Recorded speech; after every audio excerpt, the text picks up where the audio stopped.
All right. It is Thursday, January 30th, 2025. I'm here with my friends Topher and Graham. Um, Graham, you've been on a podcast with me before. Topher, I don't think you have yet, but we'll sort that soon enough. So I'm going to try to, in as few words as possible, explain why we're here, and then I'll try to shut up for a while. um, the three of us are immersed in the world of human design, energy maps, wellness, spirituality, all that kind of stuff. The three of us have also connected in Santa Fe, New Mexico, at the Human Design Conference. And the three of us are also, how would you say, immersed in Dr. Eleanor's Four Worlds work as well, and starting to look at human design and the history, not the history, the origins of design and different ways to look at it. Even before we got a hit record here, we were kind of talking about just the different human designs out there. There's what we could call Jovian, I suppose. And there's quantum, cosmic, uh, gene keys, and then noble energy maps as well. These are all kind of, and even what Chetan Parkin does with his own book. Like, I don't know if he called his anything in particular, but certainly, he's got his own stuff going on as well. And these were all people involved early on, and every one of them broke from Raw actually because of money, difference of opinion, wanting to mutate it in a new direction. And I think that's amazing. And I'm so that's all. That's all good. Here we are. Immersed in Eleanor's world, and we were just talking about Reiki and Chi and health, and I think that's for me a big part of why I've been drawn to her work, and why I'm excited to talk to you guys as well. One of the reasons we're here also as well, though, is that by type, if you're listening to what Eleanor is saying, she's suggesting that roughly 99% of everybody on the planet is a manifesting generator based on the way she puts her energy maps together. And so to be a manifester in all four worlds, to be a projector in all four worlds, or even to be a reflector, which could there be one? Be like finding a unicorn. If these, what does that mean? Um, yeah, this is a discussion that I'm looking forward to having today about this. But as we got talking, the discussion kind of veered in a bunch of different directions as well. So I think we're going to have to just play by ear here. But I think I'll start by just saying when I went to the Santa Fe conference, our mutual friend Name, had put together everybody's birth information and created a spreadsheet. And that spreadsheet determined what their design was in traditional human design, but also what their four worlds type was. And so I got to see that said spreadsheet, and I became very interested in seeing who wasn't a manifesting generator. And by statistics, I would say it was more like 96% of people were manifesting generators in Santa Fe. But I can also say that Santa Fe conference traditionally does not attract a lot of manifesting generators or generators. Like every year, the statistics kept going down. So it was already high in projectors. Like 8 reflectors out of 140 people is much higher than what the statistics would suggest. So I was excited to see that. Oh, hey, I could meet up with a four worlds manifester or for a four worlds projector. And funny enough, when we got our little bags at Santa Fe, we were given a little card. It was like, go find this person. Mine was Topher. And I was like, cool. I'm already supposed to find this guy. So we eventually connected and had what was, I think, supposed to be a 1 hour chat. And we ended up hanging out for about 8 hours. And spent a whole bunch more time in the car and other times chatting, and we've become friends since then. And Graham, you and I met before the conference. I know we talked about this last time, but I still can't remember how. It was just kind of like an intersection. You were very new to the whole design thing. We had a grand old chat, and then next thing I know, you were in Santa Fe, and we reconnected there. So, and with that, I'm going to stop talking for a bit, I think we'll probably bring up body graphs and talk about what we're talking about for those that don't know. But maybe we'll just start with Topher. Why don't you introduce yourself? I think it'd be useful to, um, yeah, maybe a bit of your human design journey, and maybe just reflecting on the four worlds stuff, because I know that like it's fairly new for all of us, but for you Right. guys, it's less than a couple of months, I think, really, right? So, Right. Okay. Yeah. So my name's Topher, obviously, and I first discovered human design about 10 years ago. So I'm originally from Northern California. Um, Interestingly, both Graham and I were born in Oakland, California. Uh, I never lived there. I grew up in San Jose, but I was born in Oakland. So spent most of my life there until I was in my mid 50s, and then I left California in 2019. I've been a bit of a nomad, um, digital nomad since then. I went to Phoenix, Arizona, thinking that I was going to live there. I lived there for about 3.5, 4 years. Then I actually felt called to come to Santa Fe, but it didn't work out. So I went to Tampa, Florida, and was going to be there for 6 to 8 weeks visiting friends, and I ended up staying for 2 years.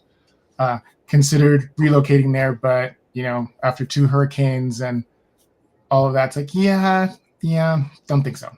So then I knew that I would come to Santa Fe. So I moved to New Mexico March of last year and stayed in some tiny little village south of Taos for the summer, and then I got to Santa Fe in August of last year.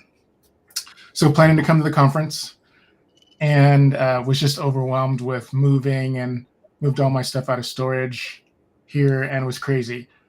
Part of me didn't want to go because it was just so crazy. And one of my friends in Phoenix convinced me to go. He goes, you'll find your people there. Don't worry about it, just go. So I went, and obviously, and I met Sean, and I met literally as we were registering, right?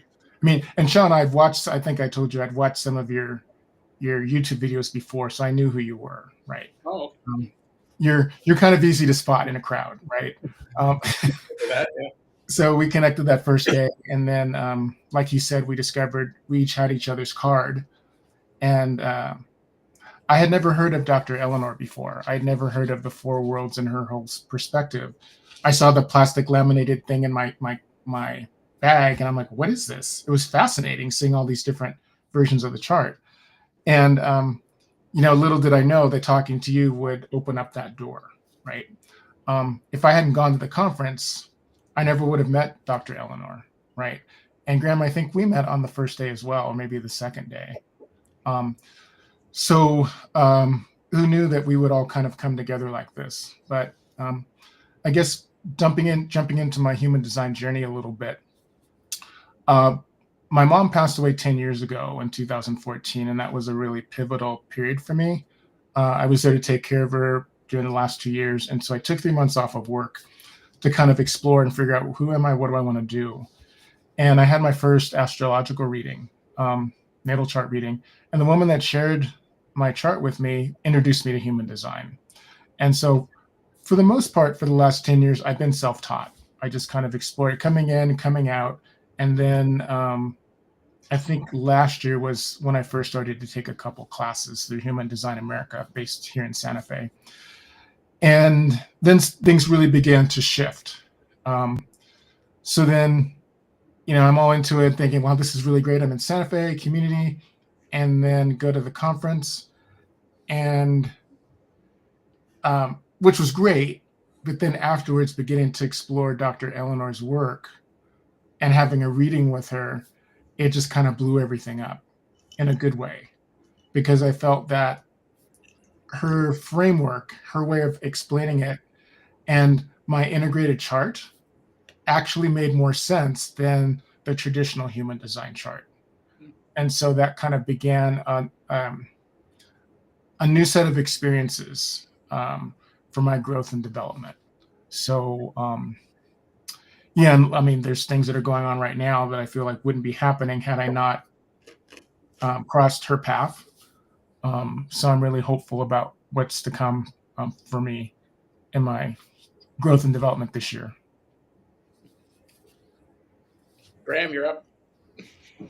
Cool. So, yeah, I guess where to start. I guess I met human design maybe 14 months ago in November and 2023 at this point. And it was through a like personal coach that I started working with. And I hadn't really been into any sort of like spirituality or like things that were more than what the eye can see, shall we say. And for whatever reason at the time, I met the person who became my coach. His name was Rainer Liu. And I was like reading his website, and he like mentioned how he ties in like astrology and like other aspects of I guess like global sense making, reality sense making. And in that moment, I kind of had this like realization. I was like, oh, like this is something that I've been looking for, and I didn't really know that I was looking for it, in terms of like kind of guidance into this other way of, or broader way of viewing oneself. And within his coaching program, he didn't say human design outright, but he like gave me like a series of like reflection questions, and I like asked, I was like, where did you get these? Like, these are great. Like, I'm getting a lot out of this. And then he mentioned, oh, it's like based on human design. And he started to explain it. And I was like, oh, like this really resonates in a way that like pop culture astrology, for instance, hadn't really hit for me. And I'm a very curious person. And so like, I just kind of went directly into it. And I haven't been with like a formal full-time job for about 3 years now. I've been like working on my own project and also kind of just like using the time on personal development. And so it was like fertile ground for me to take the classes and do self-study and see where like the different threads would lead. And my last class was taught by Richard Corbett, who was at HCHD, and he mentioned that like there's like this conference going on. And I just had that, I'm a splenic projector, and I had that splenic ping where I was like, oh, I guess I'm going, like, I gotta go. And yeah, and it was funny that I came in from the airport, and the first person that I met was you, Topher. And we chatted for a while outside. Yeah. And so, and then back to what Sean was saying before, like, Sean, you were the first person within the human design community in general who I met as like a real person, aside from the coach that I was working with. And then we had a chat. And so this is an interesting combo for me of like, oh, it's like first person online, the first person in person. Yeah. So since the conference, like I heard about Dr. Eleanor's work, and for whatever reason, it didn't like click for me in that moment. Like Sean, you had texted me about like, oh, like you're like the only projector who's here, and I was like, oh, this is interesting. Like, I'll take note. But there's just so much going on with the conference that I was being exposed to for the first time that it wasn't, I guess, the right timing, or I guess I think more of sequencing instead of timing. But later, by a couple months, this was maybe 6 weeks ago, or so, maybe a little longer, Name reached out to me and asked me to, have a chat with her. And she also mentioned, like, would you like an interview or a reading by Dr. Eleanor? And I was like, sure, why not? And so that was what got me into her reading. And her reading was very like super interesting, opened up a lot of doors, like Topher, what you were saying around like having a lot of sense making in deeper ways than other systems or other explanations. Like I felt that a lot. And after that chat, one of the things she told me was around how like I can channel and like be connected to source in other ways. And I never thought of that really for myself. And so like I have been discovering those aspects and pulling those threads that have led to some really interesting places that I'm exploring right now around like essentially like energetics and like the creation of attunements. Reiki. I actually had Reiki 2 attunement from Dr. Eleanor like 2 weeks ago. And so I'm going down that route and kind of exploring like what other things you can do in terms of like energetics. And I'm curious, I haven't really asked the questions of how like those systems interact with one's human design, but I'm sure there's some interesting things there. Um, but yeah, so that's kind of generally where I am, and history with human design, and excited to see where the chat goes. Cool. There's a bunch of ways we can go with this now. I think I want to comment though on one of the last things you said there, Graham. The Reiki thing. I've been using human design to figure out where I'm amplified or where I can find gold quicker. You know what I mean? If we're all the body graph, it's like whatever's stronger, I'm going to start there. Because once I dial that in, the other stuff seems to come easier. I don't know if that's been your experience so far, but that seems to be the case. I hadn't actually thought about the Reiki specific part, but I would comment that I found myself fascinated about what Ra would call the penta, or Eleanor would call the central column, right? The root to the sacral to the throat. You know, the idea that that is that energetic column. And that has been all I can think about for months now. Like whether it's learning Qigong and the movements, because it quite literally is moving the energetics in that region, right? And combining that with the 5 elements. And Orion O has some great stuff around that that's been very helpful. So something about that containing that energy. But as well, in Eleanor's work, instead of having an incarnation cross, you have your patterns of orientation. And that's because there's patterns with each imprint, whether it's prenatal, solar, or postnatal, and all that. And what's interesting about mine is I'm a Sphinx in a lot of them still, but the other ones is the Maya. And I realized when I was talking with her, I was like, I don't even really understand what the Maya is. Like so we're having a conversation around like, what is it when we talk about Maya? And it's kind of, it's energy, it's dark matter, it's the nothingness, it's everything, it's, you know. And I think that's probably what really started taking me down the path of chasing that Satsuma energy. Like the fact that it's part of my orientation is as a Sphinx, you know, to be interested in what effectively is energy or chi. And she was already pointing me to Reiki, like right from the beginning. She had suggested it, and I remember being like, first I thought it was bullshit. Of course, you know, just at first you're like, whatever, right? I'm long past that now. But in the beginning, I was like, okay, lady. And then I had some from some friends who even sent it absentee. And of course, I was meditating and probably on a bit of cannabis, so it just was enhanced. But it was legit. Like the energy that came in and what I felt was powerful. And so I just found myself like drawn to how do I harness that? How do I build that and cultivate that battery? And so everything I've been doing has been around that lately. But I don't think I would have given near as much attention had I not seen that as being one of my patterns of orientation. And maybe it's funny, it ties back to Orion again, is I became really interested in figuring out what my incarnation cross, like how to do that, right? How to be that purpose. And the one thing I remember Orion saying is like, you don't want to try to be your purpose. If your incarnation cross, you'll start embodying your incarnation cross if you're attuned.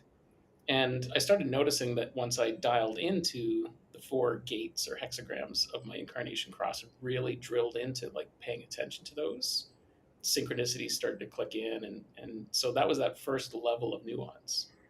But I might have just stopped there and become complacent. But then along came Eleanor's stuff.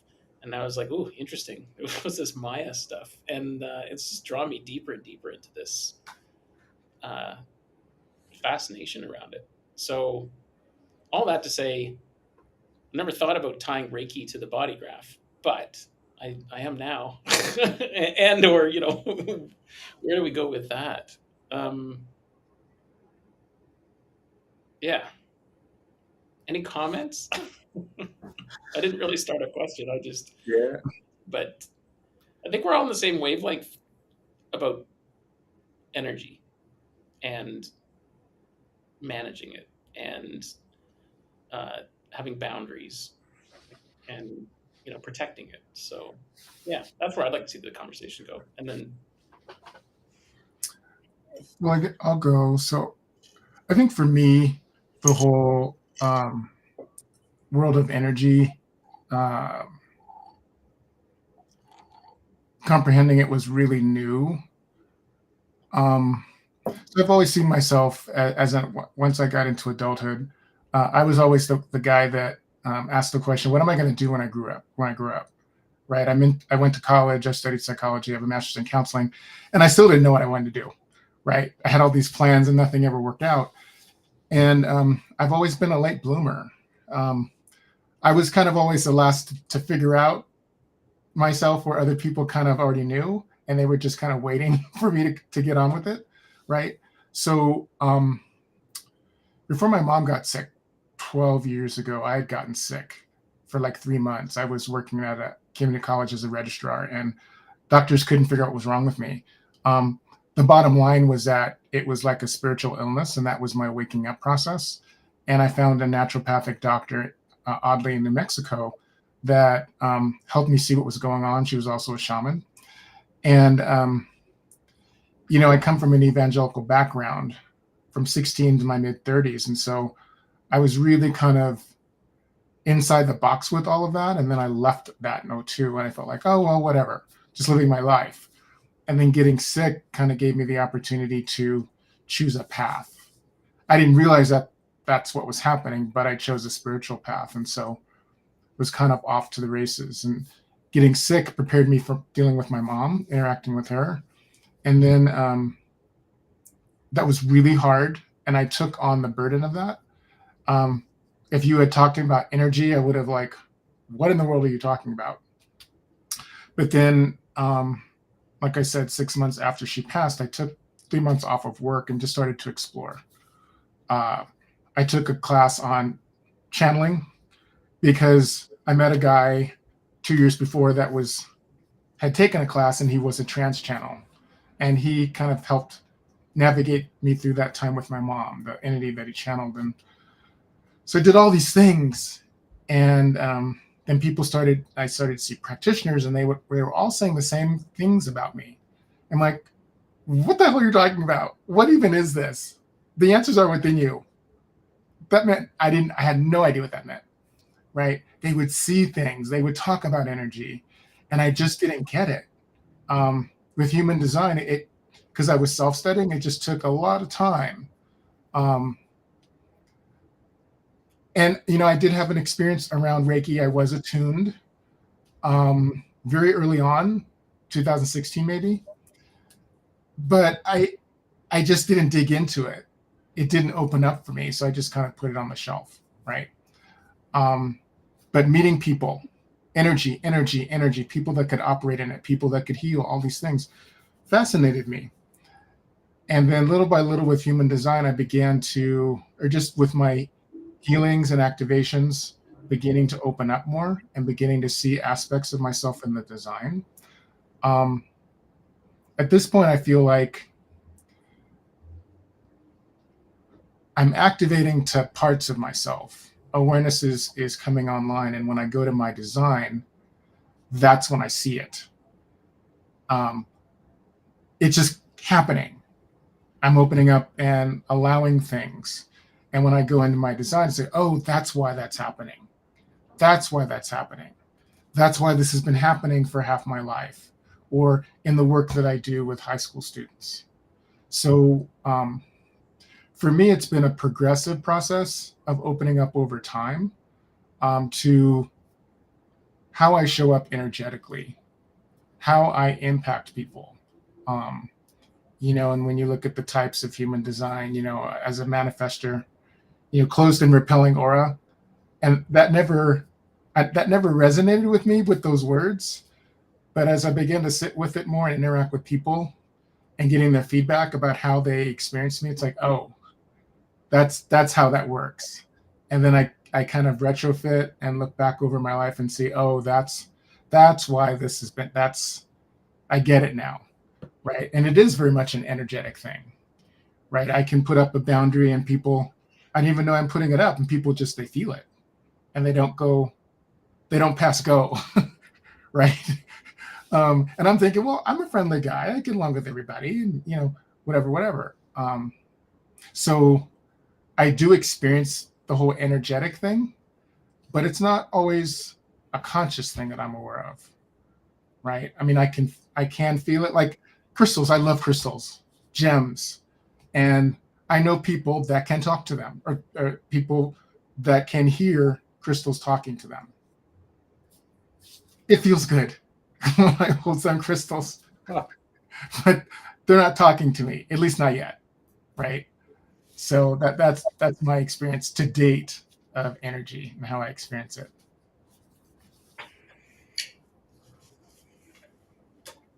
Not yet. Yeah. And maybe you're having the conversation on another layer of yourself or something. Right. Yeah. Right. Yeah.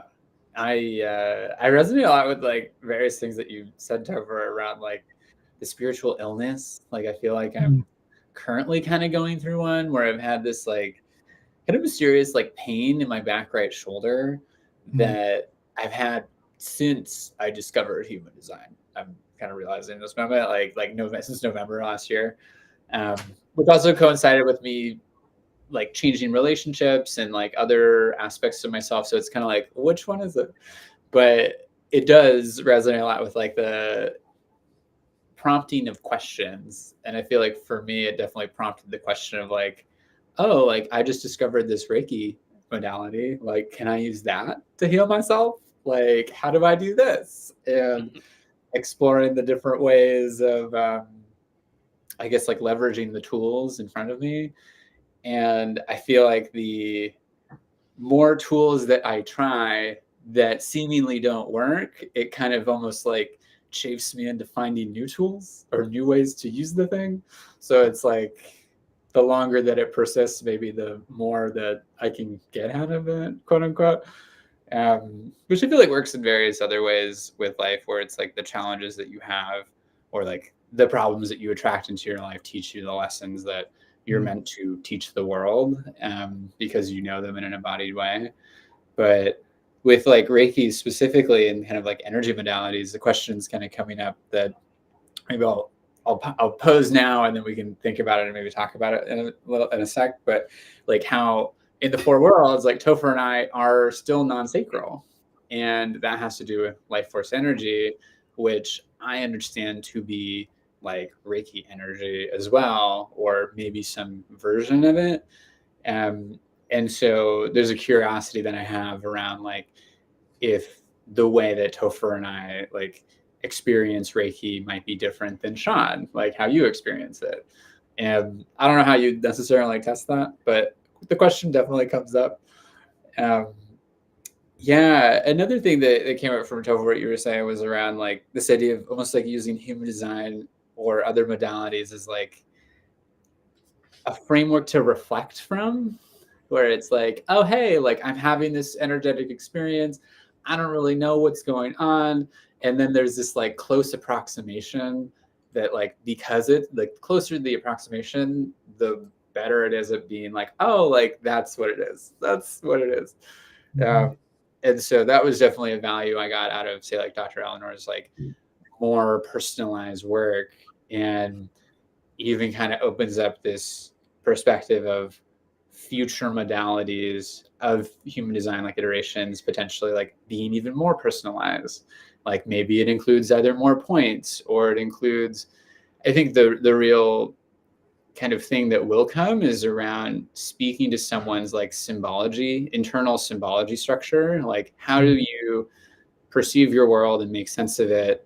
And then how can maybe somebody who is more aligned with like energy or more knowledgeable, how can they interface with your symbology system in a way that gets that approximation of your experience so spot on that you could just like immediately like awaken to your experience. That it feels like an interesting thing that I've been thinking about this, like with what I'm doing with my work and my life, which is very aligned with like the threads that I'm pulling and potentially also my projector nature of getting expertise around something. But yeah, I resonate a lot with like the more accurate the mirror that we're looking at, the more valuable it can be and the more kind of awareness we can get from it. Mm-hmm. So those are some musings that were coming off of that. You know, as you're listening to you, what it brings up for me is conversations that I've had with people. I mean, I've done a fair number of readings under the traditional system, and I have friends that are, you know, on the spiritual path, people that are more intuitive, and you know, I have a couple friends. They do not like any of this. It's like, this is not for me. Cool that you're doing it. I don't want to hear about it. Right? I've got one friend who he's very right-brained, and so anything linear, it's just overwhelming for him. And you know, he's a channel and doing all these different things, and he's always encouraged me. He goes, human design and gene keys are great, but don't get boxed in. Don't like make that everything.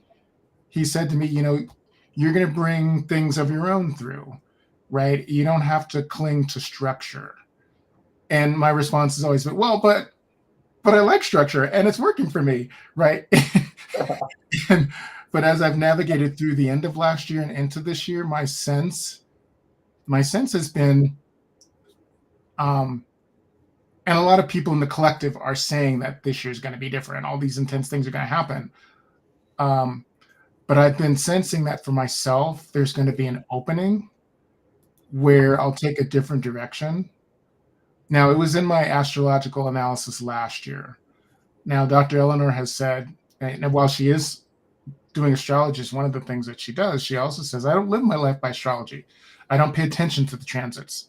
She encourages us to just live our lives, right? So with astrology, I love it because of the structure, right? I want to understand. I have a defined head and a defined ajna. And I have all three of the, out of the 3 channels, I have 2.5 channels, right? So last year's analysis at the beginning of the year, I listened to it. Oh, okay, whatever. It was kind of hard to really grasp. So I listened to it periodically. And then I listened to it again after meeting Dr. Eleanor. I was like, ooh, this is some of what was supposed to happen or what could potentially happen. So I was already kind of geared towards this year and what I thought would happen. And then I had a session, I've had 2 sessions with Dr. Eleanor, and the second one aligned with that. So I'm at a place where my whole life has been about structure. And, you know, I'm 60 years old, and so I'm less about structure than I used to be, which is a good thing. But I feel like I'm about to open up even more. So connecting with things that you just said, I feel like for a variety of people, we're going to be opening up to things that we didn't imagine we would or that would be possible, that will free us to do what the things you were talking about, where we won't necessarily have to look at our designs. We won't have to look outside of ourselves, because it's almost like, you know, you're on the computer and, you know, something goes offline and then it comes online, right? I kind of feel like as much as we've been awakening and thinking that, yeah, I need to understand, and we're thinking we're online, I think we're going to realize that our spiritual being, our intuition, has really been offline, because it's spirituality is not about the external world, right? It's not about the mental world. You know, it's about the internal, what we can't see. The knowing is just there. We'll just know what we're supposed to do. We'll know varying levels of knowing, like Dr. Eleanor talks about. You know what you know when you know it. And honestly, that's begun to happen more for me since I met her. The way that she reframes things, just for me, it aligns more to my actual experience. And so I'm finding myself not needing to cling to structure in ways that I did in the past. I still want to know, but in some things, I don't feel like I have to know. And I'm willing to be in neutrality with it and kind of be patient. Right. So I'm just responding to what you said, right? Things that I heard you say. So again, that's kind of where I'm at right now. Yeah, that makes a lot of sense. I'm curious if the shift in the Four Worlds context is like maybe there was like more spiritual alignment and then less need to get grounding from, say, like a mental world concept. Like, is that at all what you're feeling? Like, Well, so I've become more aware. It's like in my design chart from her perspective, from the noble energy maps. Um, I have a better understanding of how I operate in the spiritual world. So I have the channel 1222 from the voice to the solar plexus, and um, after understanding how she explains it, and she's always like, well, "What does it mean for you?" Okay, uh, but I need a framework first that I can kind of deviate away from. So I realized that with the 1222, I've been doing that for probably 10 years. I embody the 1222. So Rock called it the design of a social being. Um, you know, things come through when you're in the mood, right? When you're with a certain person, whatever, that it might activate, whatever. So, I'm an educational consultant. So I help students, parents hire me to help their kids prepare for and apply to college. And so when I work with students, I've worked with close to 400 seniors over the last 15 years, and everybody's different, right? So I do use human design when I can, when they're open to it. And so I can see the connections, right? But I've worked with kids that have body dysmorphia, that have uh, eating disorders, kids that are on the sexuality spectrum, right? Where they're either online or out with their issues, or they're hiding. For some of them, their parents are engaged and are supportive, others are not.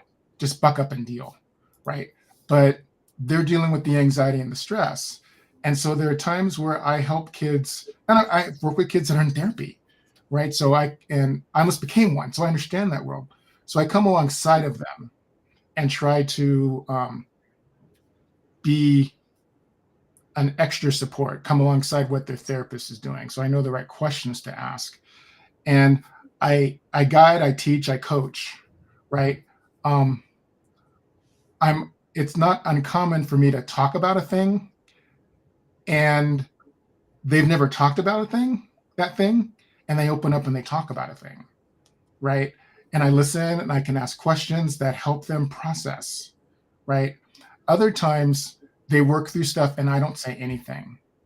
So I've learned that the 1222, what Dr. Eleanor has said in her experience, it has the power to help people navigate through emotional reactivity or trauma, because gate 12 is a portal into the spiritual world, right? And so I'm doing that all the time, and with my clients and with people just in my life, right?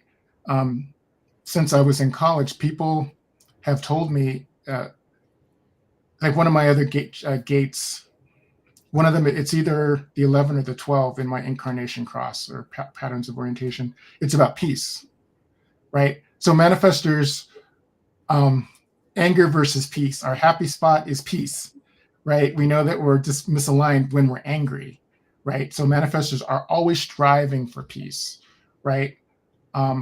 People have always seen me as a peaceful person.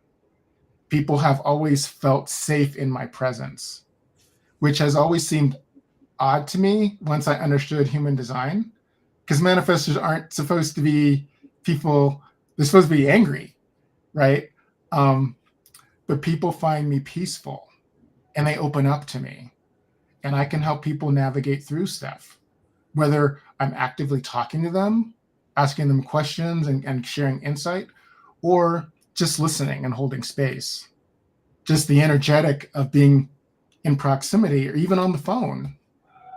People open up to stuff that they've never opened up to, even when I'm not asking them questions. So obviously that's energetic, right? So that's been happening for decades, but I didn't understand it. I just thought, oh well, whatever. But now I realize, no, that's a gift. Not everybody can do that, and that's really supportive and helpful for people, right? It's very aligned with wanting to become a psychotherapist, right? I mean, I had other specific reasons for not making that choice, not following through with that. So this conversation's about type, and so you're the manifester of manifestors. Do you get angry? I mean, so far I've never seen you get angry, and I'd be curious to see what that looked like. I know. I do get angry, but part of it's about the family of origin, how we grew up, right? I grew up in an alcoholic family system, so generational alcoholism. My maternal grandfather was an alcoholic. My biological father, who did not raise me, was an alcoholic. My violent stepfather, who did raise me, was an alcoholic, right? The scariest of all of them was my stepfather, right? He had been in the military. He was bigger. He was imposing. He used to beat my mom. He never touched me, but, so I was intimidated. I grew up in fear, right? So in an alcoholic family, don't talk, don't trust, don't feel. Those are the rules that you live by. So it just wasn't safe to get angry, right? And then, I didn't grow up around, other than my family, my large extended family. My mom was the second of 9. I didn't really grow up around other Black people, so I didn't really have a connection to my culture, right? It was all about what was going on outside at school. That was kind of the happy place for me. Home wasn't bad with my extended family, but I didn't feel at home, right? So I'm getting a little off track here. The anger, it wasn't safe to get angry. And then the other piece, the reason I brought up culture is because I grew up watching TV. That was my escape. Second grade, had my own TV, right? Watch whatever I wanted. Watching Black sitcoms in the 70s and all that, and paying attention to the cultural narrative. I keyed into all those things as a kid, right? How are Black people perceived in culture and society? Even though I didn't feel a part of it, I knew that I was Black. And so growing up through middle school and high school, I never wanted to be the angry Black guy, the angry Black man. So that was part of the suppression, right? So I kind of tried to keep control of that. And a lot of it, I didn't have access to it because I shut it down. Now I do have access to it now, but I think because of the way that I grew up and all the influences that I had, I just kind of conformed and, cultivated myself into this peaceful person that kind of holds it all inside, right? Now I do get angry. There are times I get animated. I'm a little animated right now. But it depends on the topic. If you get me talking about the right topic, Yeah. I can get animated and get to angry. In college, one of my best friends, he would always goad me. At the beginning, we hated each other. We met junior year. We lived in the same floor. We hated each other. And then when I found out a little bit about his background, I realized I judged him, and then we became great friends. But politics was always an issue. And so he was like super conservative. So he was just so extreme, right? And he would say things that would just make me angry because he wanted to see me get angry, right? And then at a point, I had to disengage. I go, we can't, the conversations where he's like, there's certain things we can't talk about. I have very few people in my life where there are things we can't talk about.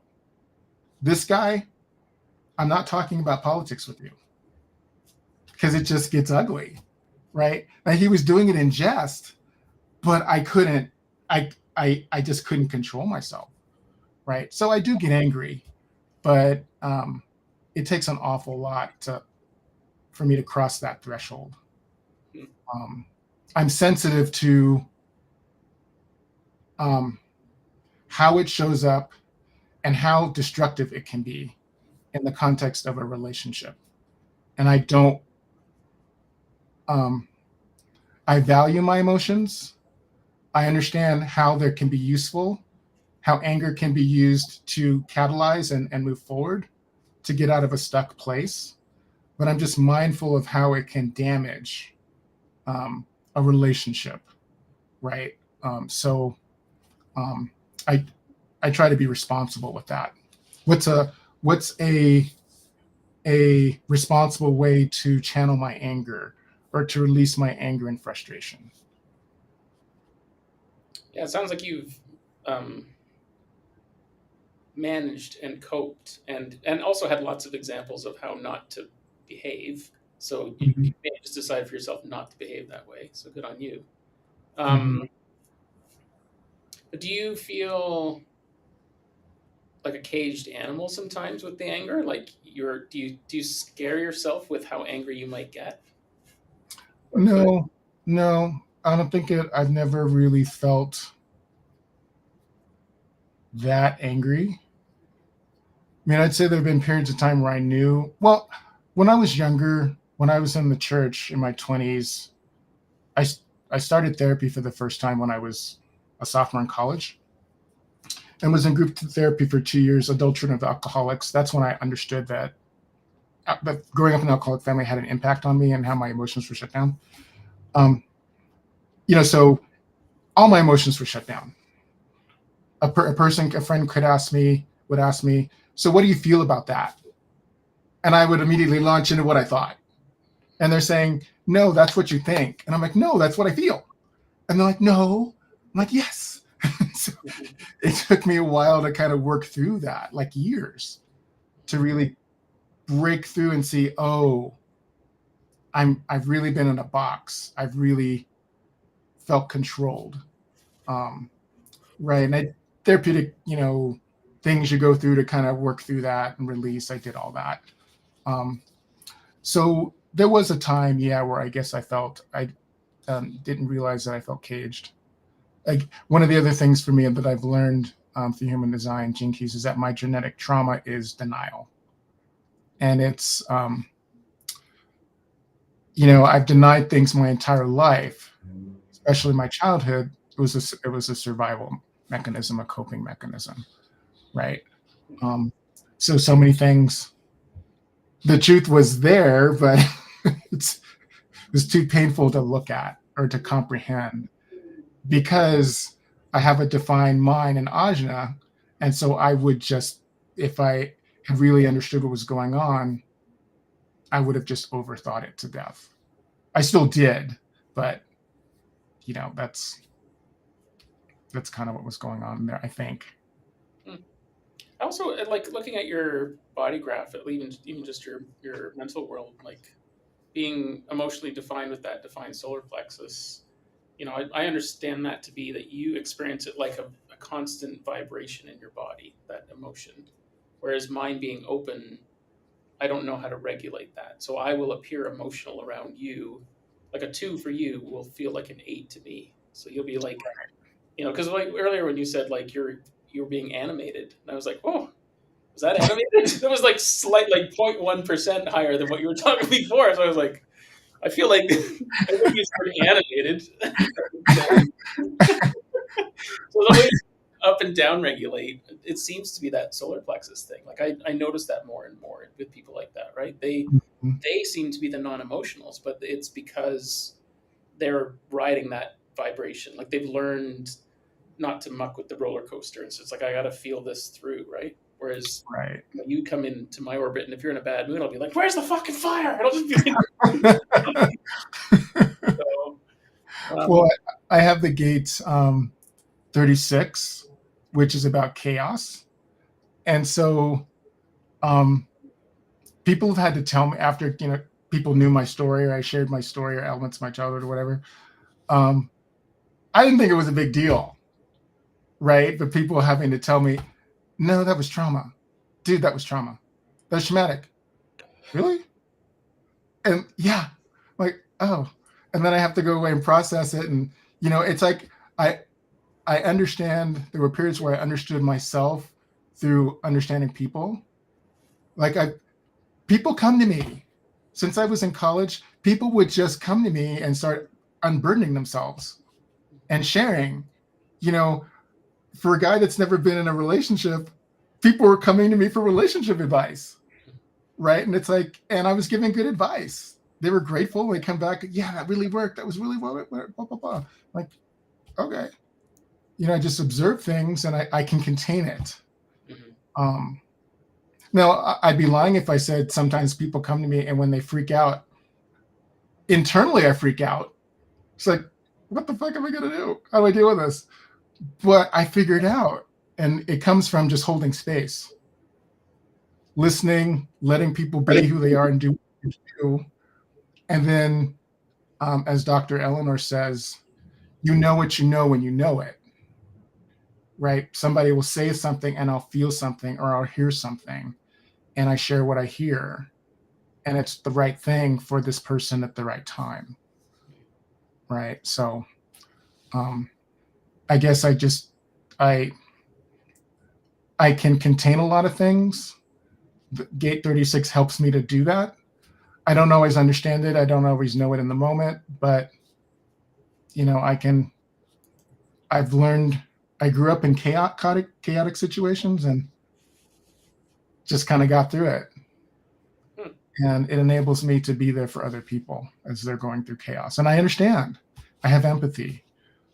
It's made it easier to be neutral and not judge people. I noticed that all three of us have Gate 36 and 41. So that might be even an interesting exploration. But I have to go sign a form for a bank. So why don't you two chat for a minute and I'll come back. Okay. Sure. I think we have the same incarnation cross. Are you Eden? Yeah. Same. Yeah. That's Yeah. another interesting thing when you were like 36. I was like, oh, yeah. So is 36 your conscious sun? Conscious sun is 11.4. And Okay. so my unconscious earth is 36. Okay. Because there are 3 or 4 versions of each incarnation cross, right? So the way my cross works, that particular one, well, actually, I think they all start the same because there are 4 for our cross. They all start with the same piece, but each one of them ends differently in how you show up in the world.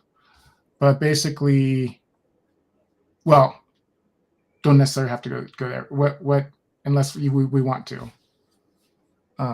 Sure. What part of the do you? So when I first learned about my incarnation cross, I didn't understand it, and I didn't align with it. What was it like when you understood your cross or your version of the cross of Eden? I feel like I'm still understanding it in deeper ways. For whatever reason, it hasn't been like the main focus of my design. Like study. I understand it as like Eden being almost like about understanding, say, like the lived experience in a body and like talking about that and showing and expressing like what that means. And for me, that kind of relates to like the main work that I'm doing, like this project called Vibe Share is around essentially like supporting people and understanding their vibe or their vibration and who they are and what it is to be them as like an individual in the context of a collective. And I think maybe like thinking about Eden more could help me, I don't know, maybe form that product even like a little more because I'm still in like the formation phase, but that's how I think of it. And then there was this, I guess I'm still in the process of connecting it to the archetype of Eden, like the Garden of Eden. Mhm. And like, is it about like we are in Eden or the things that take us out of it?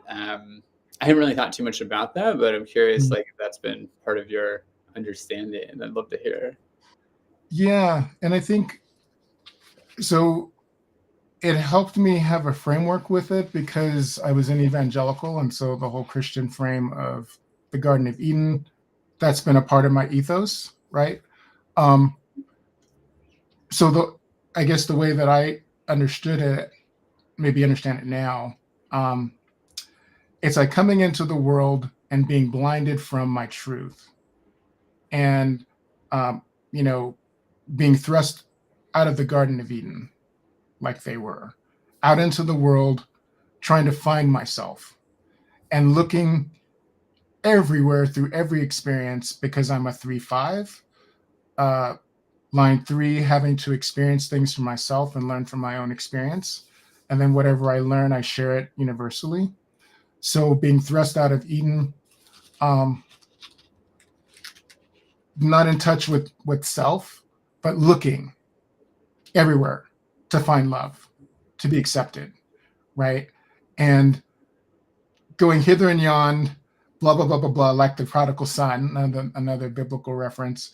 And then finally coming home to myself to recognize that I went hither and yon all over to find myself outside of myself, but really Eden was within. And I didn't have to go anywhere because I was already home, but I didn't know that. I didn't believe it. And so I had to search for it. That I didn't quite get it at the beginning, but in the last 10 years, that's become abundantly clear that that's what I've been doing. And in the last 10 years of after awakening, that's what I've been doing. Going to this person, going to that person, listening to this podcast and that YouTube channel and following this person and having this reading with blah, blah, blah, blah, blah. Who am I? Who am I? Help me make sense of who I am. And now I don't need to do that like I did before because so many people have said the same things and I didn't get it. And why are you saying that? Why are you saying that? But because it's true, because they see it. They're just reflecting back what they experience when they're with me, right? When they tap in, right?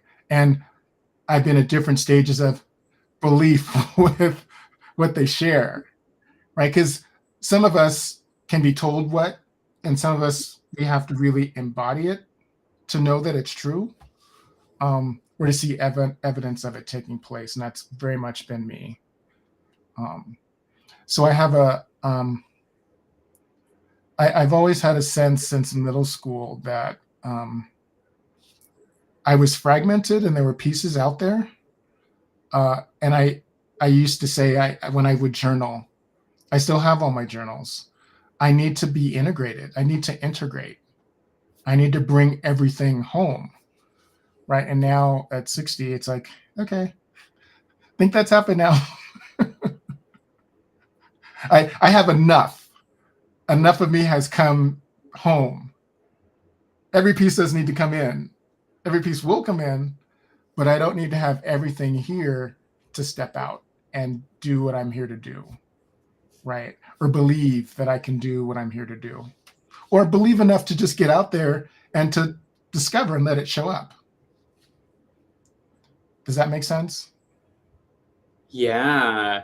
Yeah, I'm like thinking of it almost as like within the journey of like you're kicked out of Eden, you're figuring out like, you know, who am I in this like new context, and then realizing that like you are who you are, like regardless of context in a way.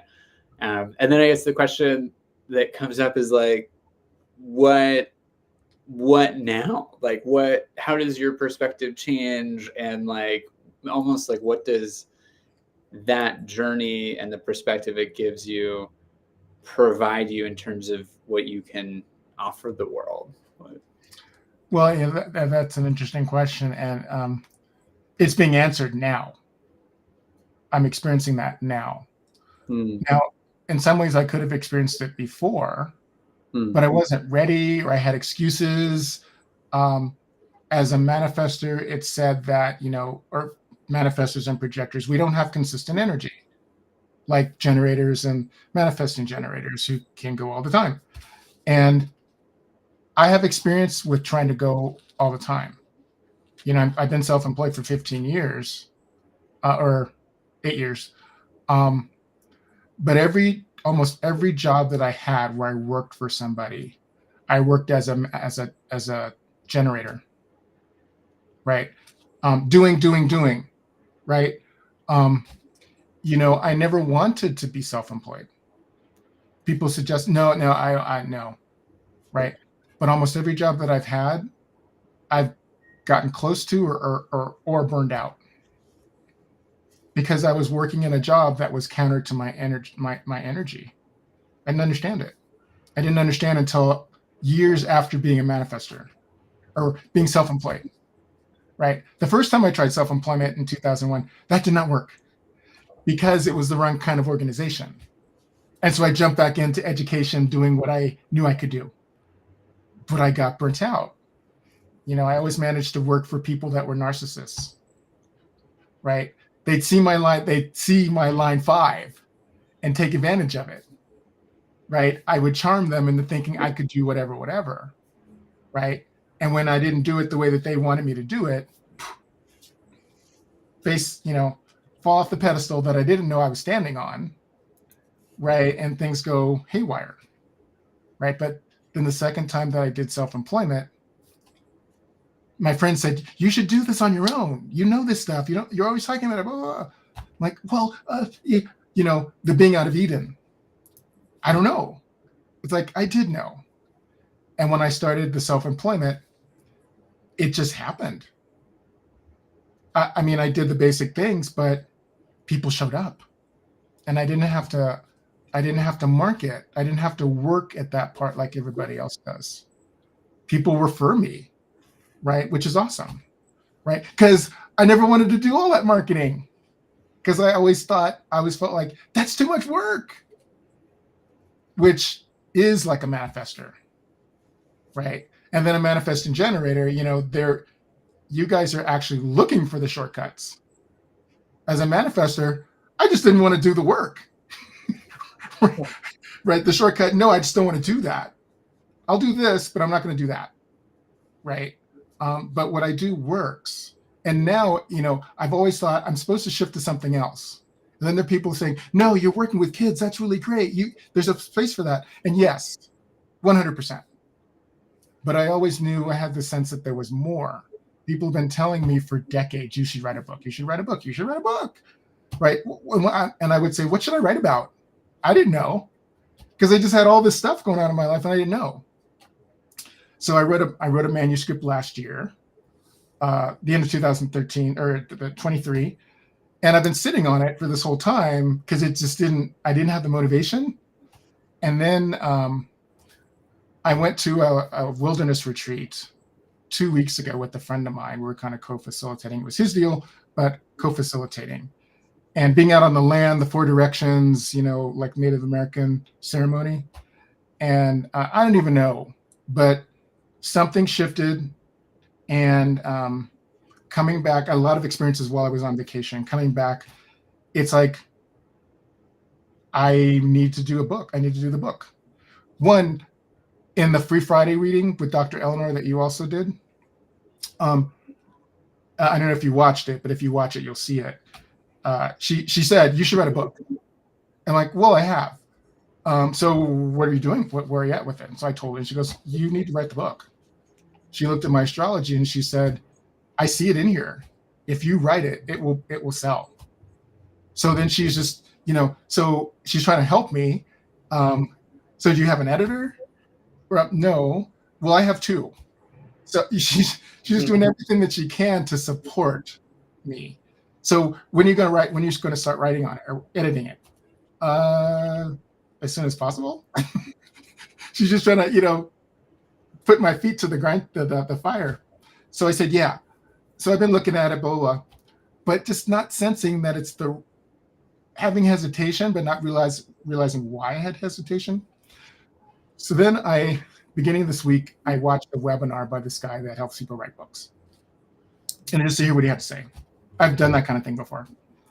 And I'm listening to what he has to say, and I've got like a notepad, and he's talking about these things about how to do it quickly, what kind of books to put out there, book titles, whatever. And literally, as he's talking, a book title comes to me that's different than what I've written. That hasn't happened before. That kind of thing is like pulling teeth, right, to get that to come through. And I'm like, I could write that. That's relevant. The telling a part of my story that would engage people, that would be interesting, that deals with the problem that a lot of people have, right? Opening up to their spiritual awareness, right? And I was contrasting that with, coming from an evangelical background and walking away from that, shutting that down, and then finding meaning after that, right? So then I'm like, so then I used AI to kind of build out some ideas. And then I'm realizing I could write 3 or 4 books right there, right? Because I have so much content with my experience, right? This has all happened in the past week. And then I've got this other project with this other area of my awareness. So Sean and I have talked about this. Some people see visions, some people don't see visions. They might hear things, they might feel the vibration of it, right? I see things. I can go into meditation, and I've had visions of all kinds of different things. And I had an experience with a friend several years ago where he was going through a lot of things, and he knew that I told stories and whatever. And most of the time it's like, yeah, Brother Topher, move on. Let's get to the point, right? And then one time he asked, share one of your stories. What you so share one. Okay. So I shared this one story about a vision that I see inside one of the pyramids in Egypt. And I just kind of navigated through it. We're on the phone. He's in Phoenix and I was in Florida. And he fell asleep, right? This was like the first time. And I realized, so-and-so, don't hear anything. Oh, he fell asleep. So I hung up. So the next day he goes, why did you hang up? Well, because you fell asleep. And he goes, no, I went on a journey. I traveled to this place and was having all these kind of experiences. I'm like, really? He's like, yeah. So over time, he asked me to share different stories. And every time that happened. Now, I never understood why, right? I think I asked Dr. Eleanor, and, she also said I'm a channel, and I knew that. But that opened up for me afterwards. So for that retreat that I went on in Arizona, my friend sent me, I'd recorded 3 of my stories for him and put the background to music. He loved it. He asked me to do that. So he sent them back to me and said, use them for the thing. And I did, and they were meaningful. So then I used otter.ai to transcribe so that I could have the script. And then I edited and used AI to kind of enhance. And it's just like, oh my gosh, this is the thing, right? So a friend of mine in Tucson, she has a voice that's like a muse, like lyrics without words. It's just angelic, right? So I'm going to partner with her to and go into a recording studio to pair her voice with my recordings or my scripts. And then I have a friend here who's a sound healer, who's at HDHD, and he wants to get in on that too, because if you need a sound guy, I'm your guy, right? So I see that as like, that's a whole new thing that I can do that's open-ended. The books, it's like other book ideas have just been coming in, right? And then I used AI to kind of reframe the narrative that I already wrote. I did that last night, and it's like, seriously? Because it's helping me to understand how to frame it. It's pulling out create an outline for this story. And the story is just like, the outline is like, wow. And I can change it however I want. I can add, subtract, whatever. But in terms of, coming home to Eden, it's like, I've come home to myself. And now I know how I can use my gifts, how I can bring them together to be a support, to be the way that I've lived a lot of my life like I'm a line 4, right? Externalization, giving to people in my network, people I'm directly connected to. I've not really given away in a universal capacity like one of the aspects of line 5. But I feel like that's opening up. I think I'll work with kids in the way that I've worked with them, or whatever elevated way, for a while. But I don't think it'll be the main thing that I do moving forward. I think there'll be other things that I do. I know there will be other things that I do. Sean has said this. A lot of people have said this. Came up in the reading. That I have, that I don't utilize. I don't step into the power that I wield, and that's very true. It's always been true. I've always been afraid of how powerful I am, and not willing to see, much less embrace it. And I feel like I've broken through, and I'm ready to extend my energy in different directions, to step into my power. Don't forget to, when you put that project together, to lay some Reiki in it too, right? Somebody else said that. I did the other day. Oh. Idiot. Because you're just like, it's good. B, right. It's an add-on that you can do that isn't gonna, you know what I mean? Like from an effort. 100%. So just don't forget. 100%. Reiki's in 2025, I think. You will remind me. So, I know you will. It's funny. I got a blog post in my mind for the last couple of days. I'm going to write here for Funky Town, but I want to kind of describe this place as a chi factory, like chi, prana, whatever you want to call it. But like we're cultivating it here. So whether it's just offering it here or just having a vibe here. Eleanor introduced me to something completely side tangent, but it's called FLFE, and it's basically a subscription service you sign up for. Yeah. And you can send consciousness to a GPS location. So I've been doing that and experimenting with that. And it's hard to prove whether it's working, but all I know is because I want to make a chi factory here, I'm throwing all the tools at it. So that's one of the tools that I've been using. So cool. You can actually and on that FLFE site, and this is connecting the dots, Topher. Landing the plane. On there, they list, there's some artists that actually come up with music that's FLFE infused. So it's kind of the same thing, like you're integrating Reiki into the energetics of the rest of your offering. I think this was our conversation the other day. I think this year it'll be like, I do Reiki and human design, or I do Reiki and hypnosis, or I do Reiki and play the drums, or I do Reiki, like you're emitting a loving energy outwards. So at least that's kind of where I think things are going. That's where I'm going. So. And that's what matters. Where you're going for you is what matters, right? Yeah. So many places we can go. Part of me wants to load up body graphs and talk about them. Graham, I haven't actually asked you just straight up projector questions too, though. So, again, you don't strike me like the kind of guy that would be bitter. Or if you are, does that big smile on your face change dramatically? And if so, I've never seen that either. It's happening. It's definitely happening.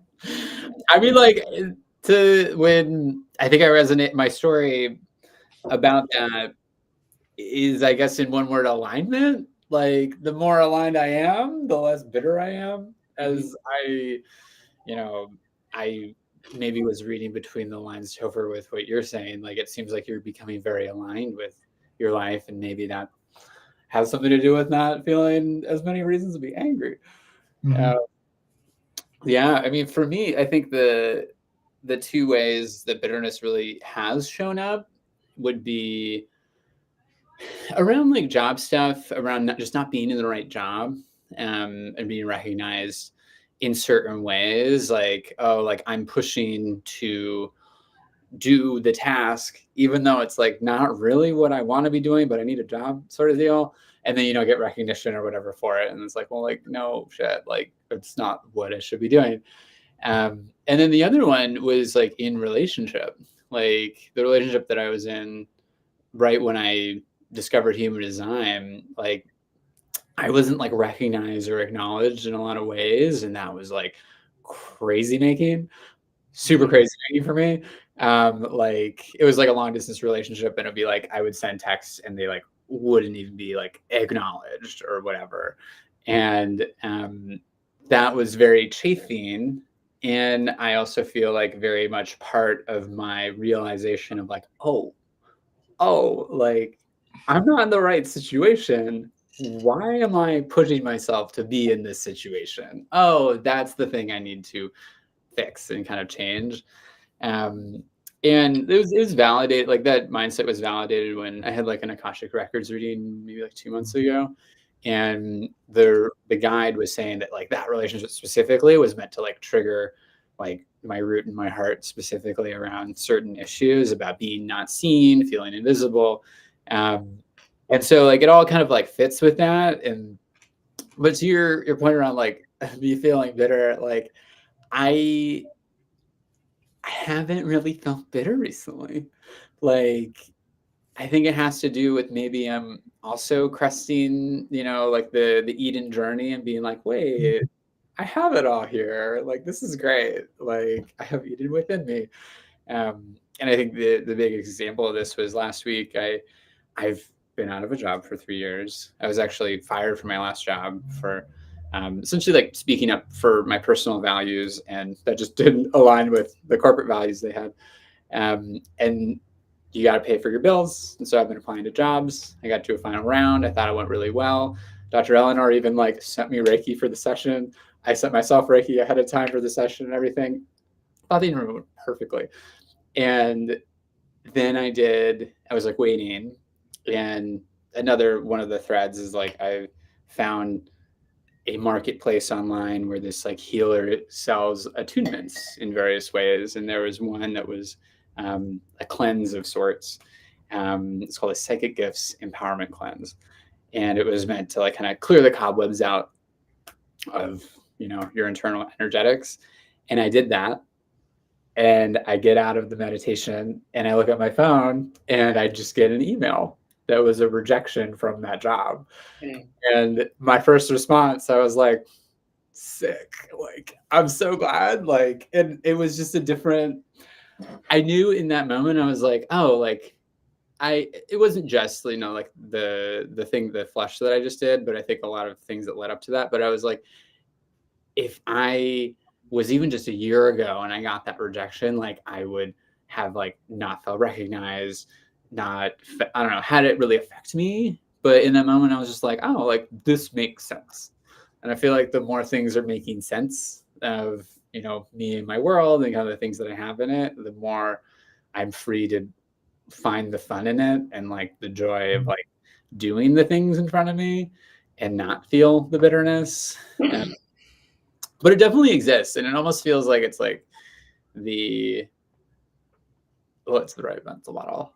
Maybe like I'm like a Roomba, and like it's like when you first are like set out in a new home, you gotta like kind of like bump into all the walls, and like the bitterness is like the wall that tells you like, oh, that's your boundary, like you're out of line. And then like after enough time, I collect enough data to have the whole like house mapped out, and then I just don't have to touch the walls. So like that kind of feels resonant for me as a mental model. We'll see where the edges lie, because I'm sure, as it's always proven, there are those edges that are unseen until they're seen. But yeah, not as much bitterness recently, at least. That's good. Well, and I realize as I asked the question, I've never had that conversation with Eleanor. Like, when Ra would say manifestors, they're their not self is anger and projectors is bitterness. I'm not sure she would subscribe to that. So if she listens to this, she'll probably be like, "What are you talking about?" But because she said some very interesting things along the way, like we all experience bitterness, we all experience frustration. It's not like you don't, right? And so even just resetting back to like, okay, yeah. So, but it might be more pronounced or whatever. The other thing I got for you, Graham, though, is she mentioned to me that channel 1333. I forget how she phrased it, but it's like the key or the connection to the Akashic records. So you've got the 33 in your design, and 13's rolling around day after tomorrow. So you got 6 days to tap into that energy potentially, right? So whatever that means to you, whether it means going looking at your Akashic reading from before, or doing meditations to tap into it, but that channel will be lit up for you. Actually, it was lit up earlier today, I think, for a couple hours. I noticed. So. Interesting. Yeah. I love the opportunities that present with the transits. It's like, hey, like act now. If anything, it gives us a sequencing and focus on these things. Well, I think, like checking in my neutrino design, just because I can filter by date and stuff. But it'll be like, who has this channel and it's their birthday, and be like, okay, I want to tap into that person when they're feeling their frequency most, and when I might be able to feel it in the air. So that's been kind of a curious exercise. And my birthday's in 6 days, so I'm going to go around watching the year again, but this time actually with the gates as they go through. Last year, I started, kind of observing transits from January 22nd, like, from gate 41 and the start codon, and the whole idea that there's this notion that's, if you follow the transits, you get a feel for it by starting on that date. Talked to Eleanor about that, and I'm still kind of observing that, but now I'm going to start from my birthday, like start from your own energy and start going around, so that'll be part of the exercise. And then the other thing I do as well, I just play with line energy as well. So like today is a line. Actually, I don't know what today is. Where are we at? 19 line 5 right now. So I tend to think of the day as a fifth line energy, like that vibe, instead of Monday, Tuesday, Wednesday. So I've been doing that for about 8 months. And that's been a curious little exploration too, because you can kind of feel the different days. Also observed, like whenever the heart or will is defined on a day, like in transit, people drive like motherfuckers. They're just all merging into lanes, like it's quite visual. I'm literally experiencing it and seeing it real time. So it's almost there's amazing little clues in there. Just watching that stuff. How are you doing for time? I'm good. Cool. Good. Where do we go from here? Well, I was going to ask Graham, how long have you been working with an Akashic reader? I had one reading, one reading like 2 months ago. Yeah. It was really interesting, and it opened up a lot of doors and practices and like threads to pull. So I'm very interested in following up. Do you have a practice or a relationship, and how do you like have that relationship? Well, that was one of the things I explored in 2015 when I took 3 months off. I found an Akashic reader. I just went online. I think I watched a YouTube video where somebody was talking about the Akashic records, and that was the first time that I'd heard about it. And it's like, I'm in. So I went online, and the very first person I found, akashicreading.com. So I go to her website, I'm looking at it. It's like, okay. So she's in Oregon. I worked with her for 5 years. I have 53 1-hour recordings from her. So, she was one of my teachers, I guess I would say. She's Native American. She's Cherokee. And the way she works, she just come with questions. And she'd go into your book, and she's got a whole setup. And she was phone call, right?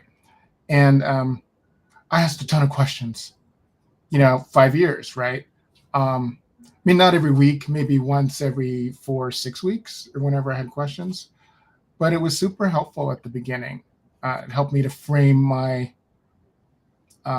it was an introductory frame of spirituality, kind of, the boundaries that I could contain at that point, right? So interestingly, some of the meditations, the visions that I've had, are going into what I visualize as the Akashic records. It's a massive temple, and different kinds of things go on there. Those are ones that I still need to kind of write, but I can see them.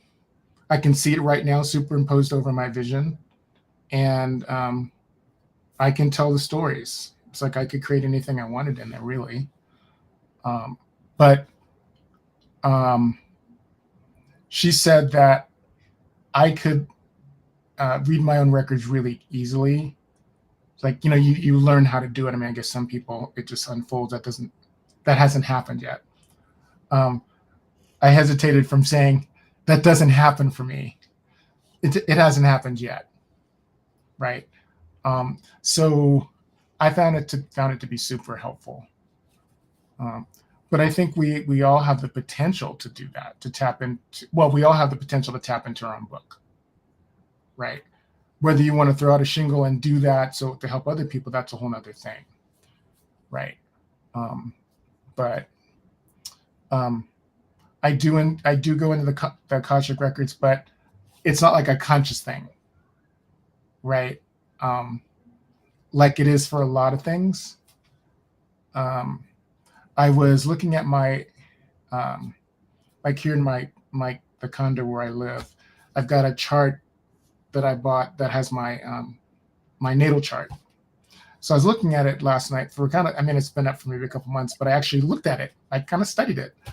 And I love astrology, but it's been one of those things before. It was like, I don't understand that. I don't know that I can understand that. I don't have the time for that, right? But it's opening up more.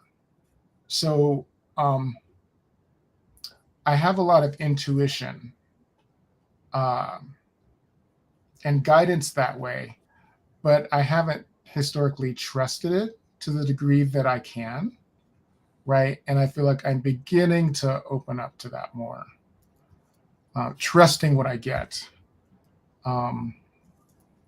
asking questions so that I get clarification. Most of my life, I wasn't very good about asking questions because that wasn't something that was safe to do, right?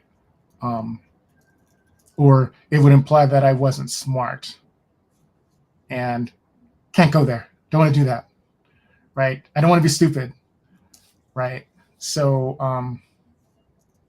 yeah, it's like opening up to doing the things that I was afraid to do when I was a child. It's like my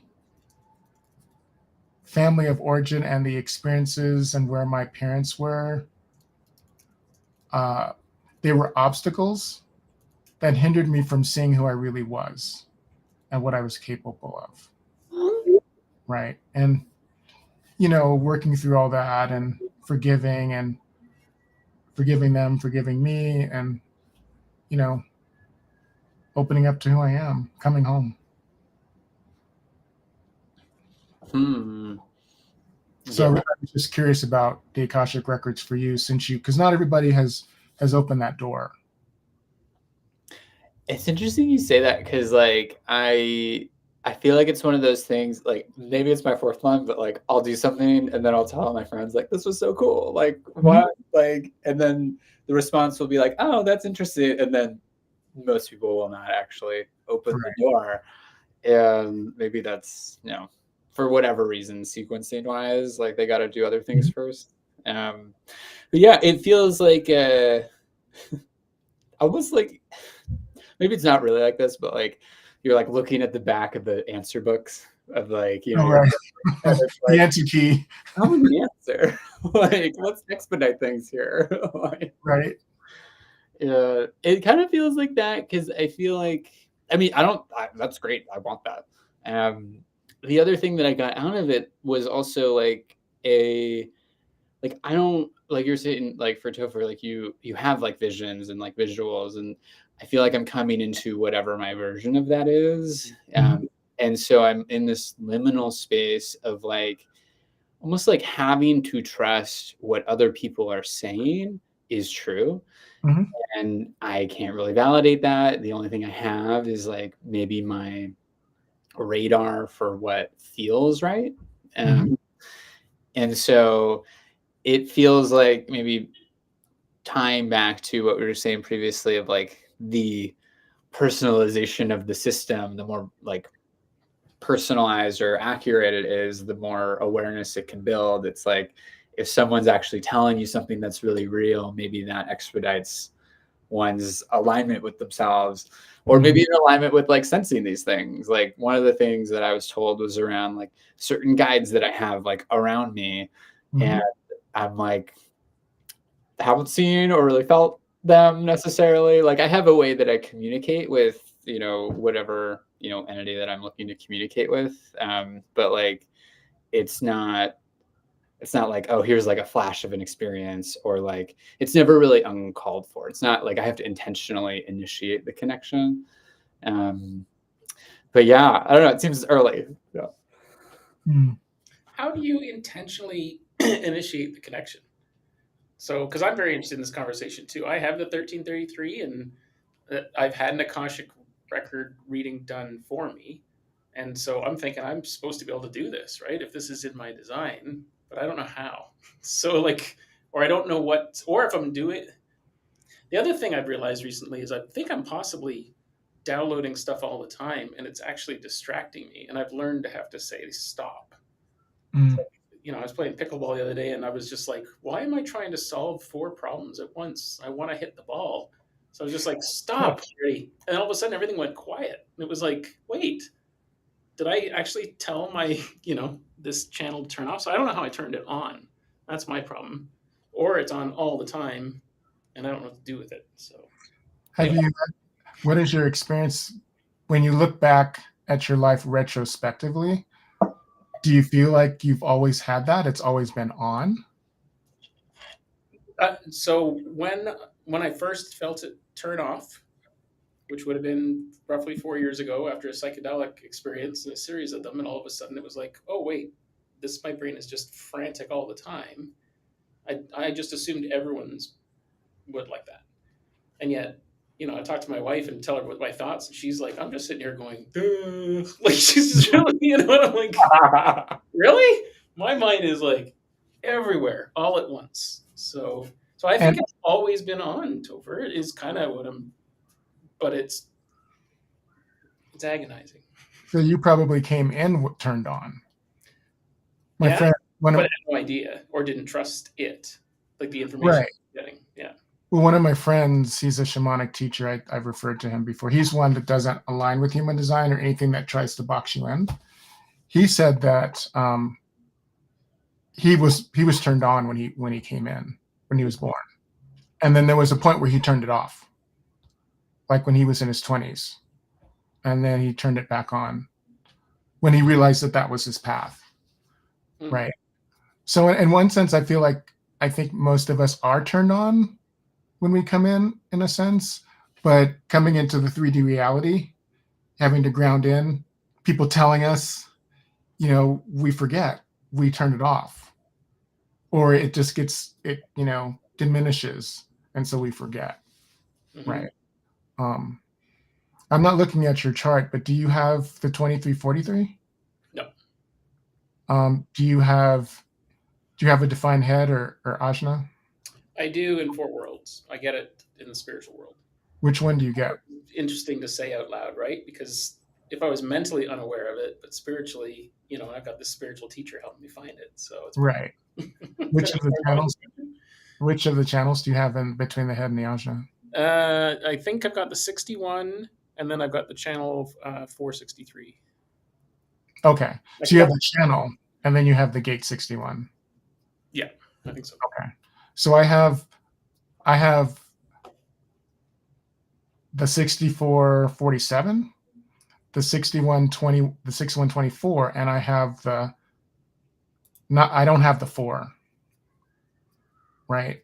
Um, so you do get stuff coming in, right? Which is probably part of the the being overwhelmed with stuff, but obviously you have it in other places in your chart. Mm-hmm. Well, here's my. Let's bring up the total integrated vehicle. Mm. That guy there. Yeah, you've got the 63.4, the 1222, 46, 20. I forget what that one is. You've got the 360, one of the formatting channels. I know that's important. I don't know what it does, but I know that's important.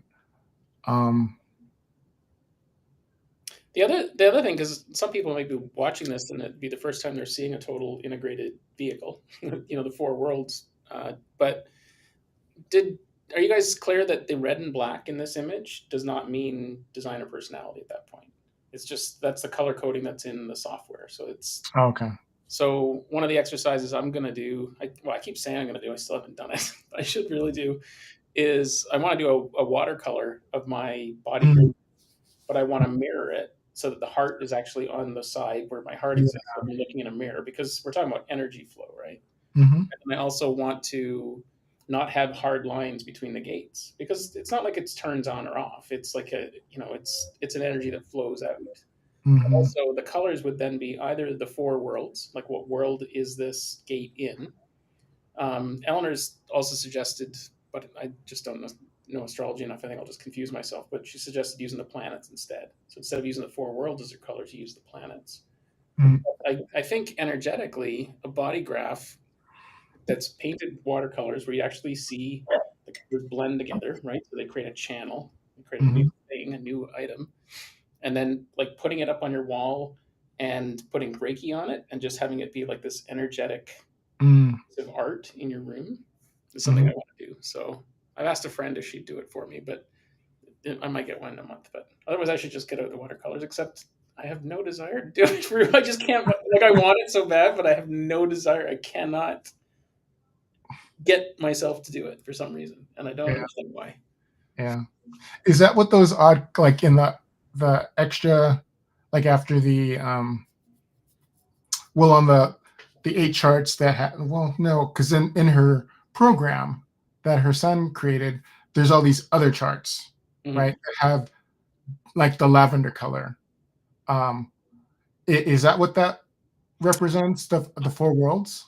I actually don't know what these ones are. The blue and greens, to be honest, I haven't paid a lot of attention to those yet. I Well, usually pay attention to the first 8. mm-hmm. There, I guess it is still its personality and design. It's just that in the final composite, it wouldn't be drawn that way, I think. Okay. Now the green is Chiron, though. That's yeah. And so here's something interesting about my chart. I think it's interesting, and maybe you can help me because I keep asking people what it means. Eleanor has pointed out that most people via the four worlds would be a single definition manifesting generator. Mm-hmm. I was a single definition manifesting generator in the mental world always. Mm-hmm. Now I'm a split definition manifesting generator. Like actually there's a split between the head and ajna and the rest. Mm-hmm. So I'm trying to like wrestle with what that energetically means to me because it changes the way I even think and perceive how energy flows, when you start wrestling with that. So I think I missed part of that. So what is split like?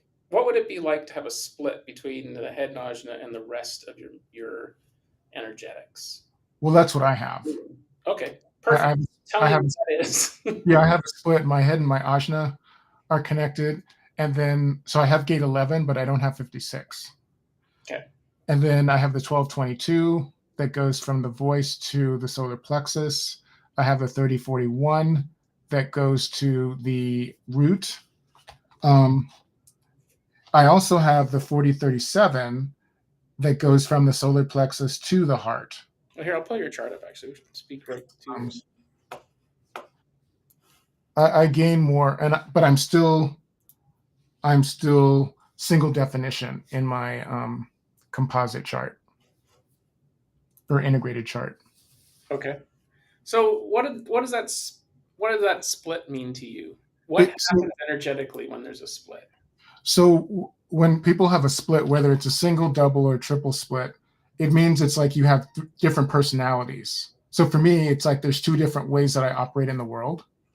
So I can be because my head and my ajna are connected, more connected and integrated. Um, I'm up in my head a lot, right?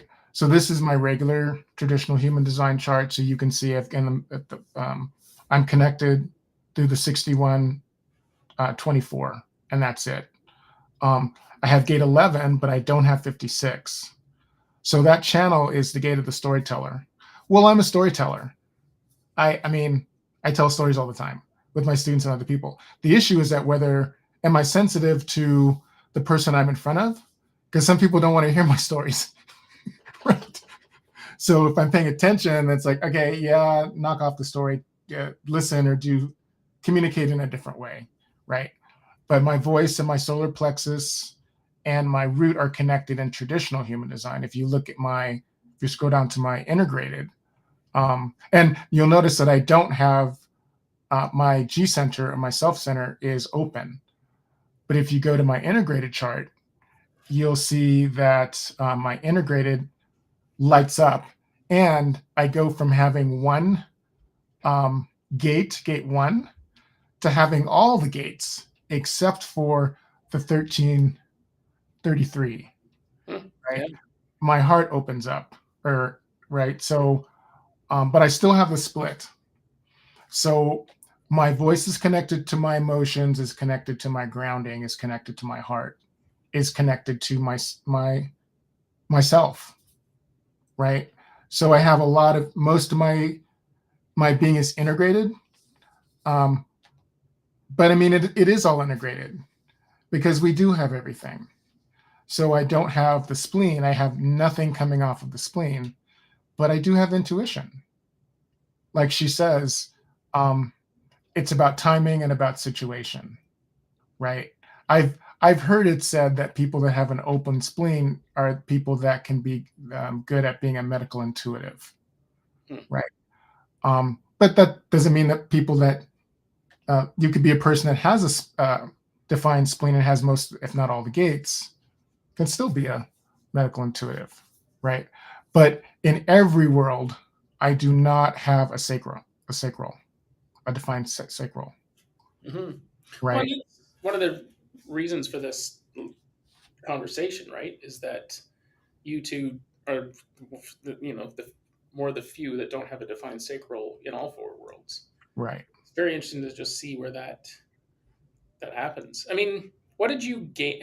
Because I find usually when I talk to existing HD people about human design, um, if I mention Eleanor's work, they don't want to hear about it because they're locked in. Like I'm a projector. I've got it. I've got it dialed in. I know what I'm doing. And so I find people take their time to kind of look into it further. For Mm-hmm. me, I was already a manifesting generator. So I was just like, cool, upgrades. I got 5 new channels, right? So like that's so easy for me to accept. So, um, but you guys are still you're the small group, but that has a different dynamic, and yet here we are. So again, Topher, if you're the manifester of manifester, you're the energy type that used to cut people's heads off 400 years ago, right? As it was explained, so or sold to me, I was like, what? and and I'm like, I'm getting, and you don't have a repelling aura, and you're the kind of guy that you want to give a hug to and get a hug back, right? So that's not how the manifester has been described to me. So, Right.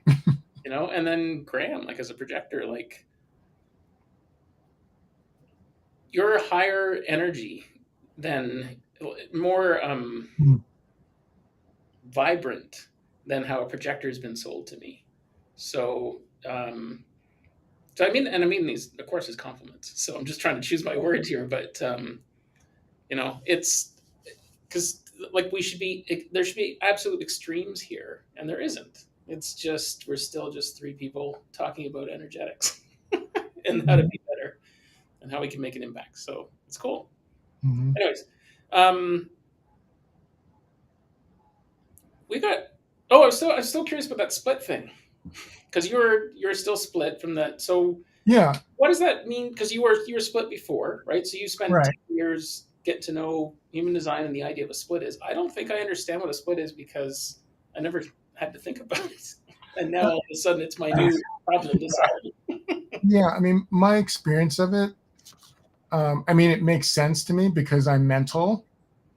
I'm intellectual. I'm mental. I'm thinking. I pretty much can't turn that off. It's hard to turn off. Um, but I'm in my body.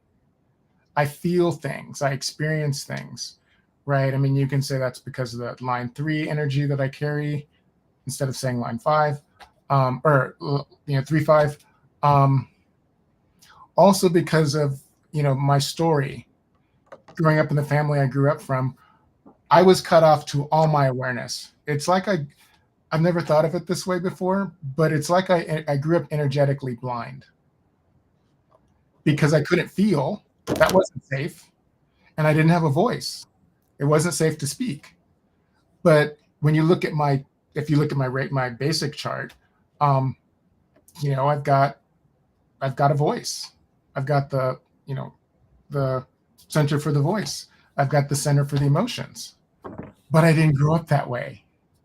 I had it, but I didn't have access to it because the energetics of my family of origin, my surrounding, shut the door, Mhm. right? And so I had to find it, right? Um, Not having a voice, if you want to go to school, that's kind of a problem.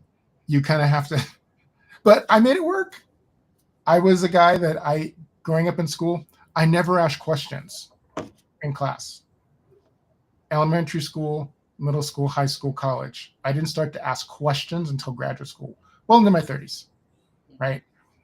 I didn't understand my emotions and didn't start to break into that until I was in my college years.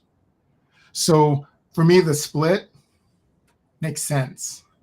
Hmm. All up in my head, and I was disconnected, but it was confusion. And once I got access to it, okay, still separate. But to be honest, um, if you look at this chart, the bridging gate is 56. But I experienced the 56. I tell stories. People listen. So my experience is probably less separated than other people that have a split because at 56, I feel it and experience it a lot, probably because of the work that I do. Hmm. And that habituates it. But for me, the split is between my head and my body, right? For somebody that had a defined spleen and not the solar plexus, it would be their head and their intuition, and not being able to connect the two. That's my experience. What about for you, Graham? That's me.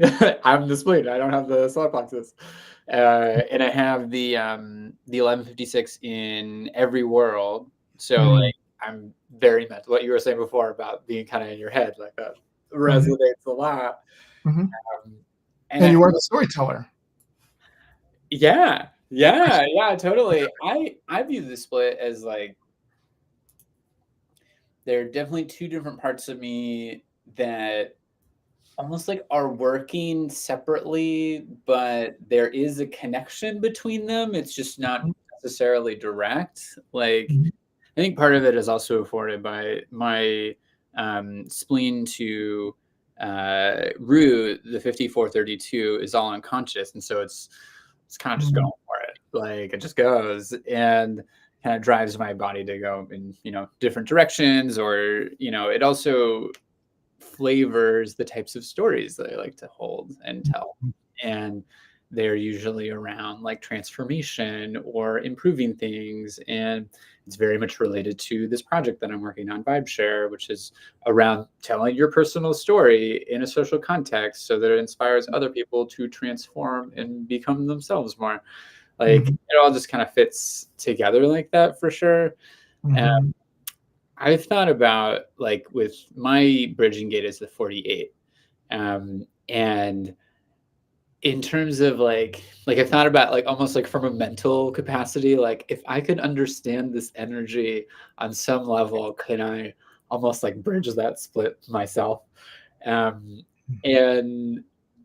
I don't know, jury's out on that one for me at least, but it hasn't necessarily been a problem. I think if anything, it just drives me to become in relationship in some way or fashion with people who do bridge that split.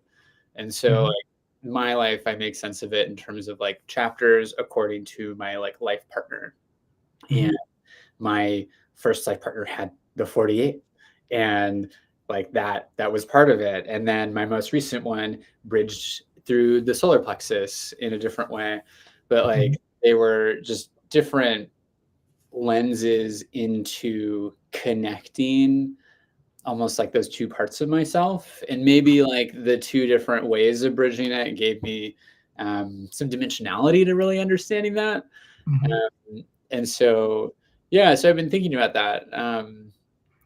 But they definitely are separate aspects. And I definitely have needed to reconcile that so that I'm not confused, nor am I kind of giving a confusing representation of who I am to the people around me. Because Mhm. sometimes I'll show up one way, sometimes I'll show up another way. That could be for many other reasons, but yeah, that's my kind of experience with the split. So do you have a single split in your traditional chart? Because when I look at your integrated chart, you have three. Yes, sorry. Traditional chart, just the 48. In this joint chart, I am a triple split. You are right. Um, I haven't thought about the triple split necessarily. Yeah. Um, I would assume with the more splits, the more pieces you have to reconcile and potentially Mhm. like, the more sequencing you need to do to move your energy around. Is that kind of the way it goes? Well, I think just your experience of how you show up. For me, the experience of how I show up in the world. So the difference between my traditional chart and my integrated chart, the big difference for me is that I gain my G center in my heart. But experientially, it's more about the G center because in traditional, it's open and I just have gate one. And I had a way of explaining it. But then when I realized, oh, it's integrated and I have every gate except for 13, Mm, that it's really the same thing of how I show up, but having the activated G center felt more resonant. So instead of being a chameleon, right, where I experience whatever energy shows up is what I experience, but it's like I'm in the world and people are coming to me, and that hasn't been my experience. But when I look at my integrated chart, no, I'm solid in my core.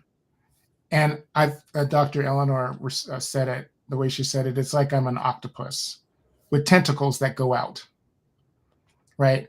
And that actually resonates more with the work that I do, right? I can relate to everybody, and they show up, and I connect to them, and I see them, I feel them, I can experience them, and I can support them in the way they need to be supported.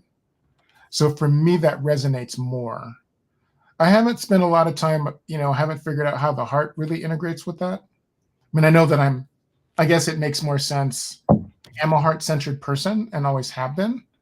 So that makes sense because I don't have that in the traditional chart. Right. So that's kind of how I look at it. So I would encourage you to, for me, the integrated chart resonates more with my life experience. So I would encourage you to kind of look at that triple split and to see how does that feel in the context of your life, to kind of retrospectively look back, um, to see what did you resonate with more. mm, yeah. Yeah, I'll definitely look at that. Yeah, I feel like I also have to rewatch the reading that we had. I feel like sometimes when I'm in a reading, I'm just like, oh, there's a lot going on. Yeah, one of the things about the open sacral that was interesting from the reading was just around that actually Chetan brought up when I had a meeting with him recently, where where he was just like, the opportunity for how you can live life, like you're not necessarily fixed on anything, and everything is a possibility, which I definitely resonate a lot with, and that can sometimes become a little overwhelming and confusing in a way as well, because it's like, oh, like I could be pulled in any direction and totally be honestly be okay with that. And the way that, at least in my chart, that it's kind of grounded is through my 5432, which is in speaking about goals. And so that was, one of my takeaways that was from Dr. Eleanor around, like, think about your goals when you don't have like your sacral saying yes or no, or kind of tying you to something specific. Like, think about, like, what do you actually want to be doing? Which is also interesting, because then it becomes a mental exercise, which then plays into, another part of my chart. But I don't know if that resonates at all for you, because with your open sacral, like, how are you dealing with the opportunities of life, for instance? Well, I think, with authority, it's about, for the sacral, it's all about the feeling in your body, right? And I mean, it's interesting to think about that question, because I don't think I've ever really thought about, because I'm not sacral and I'm a manifester.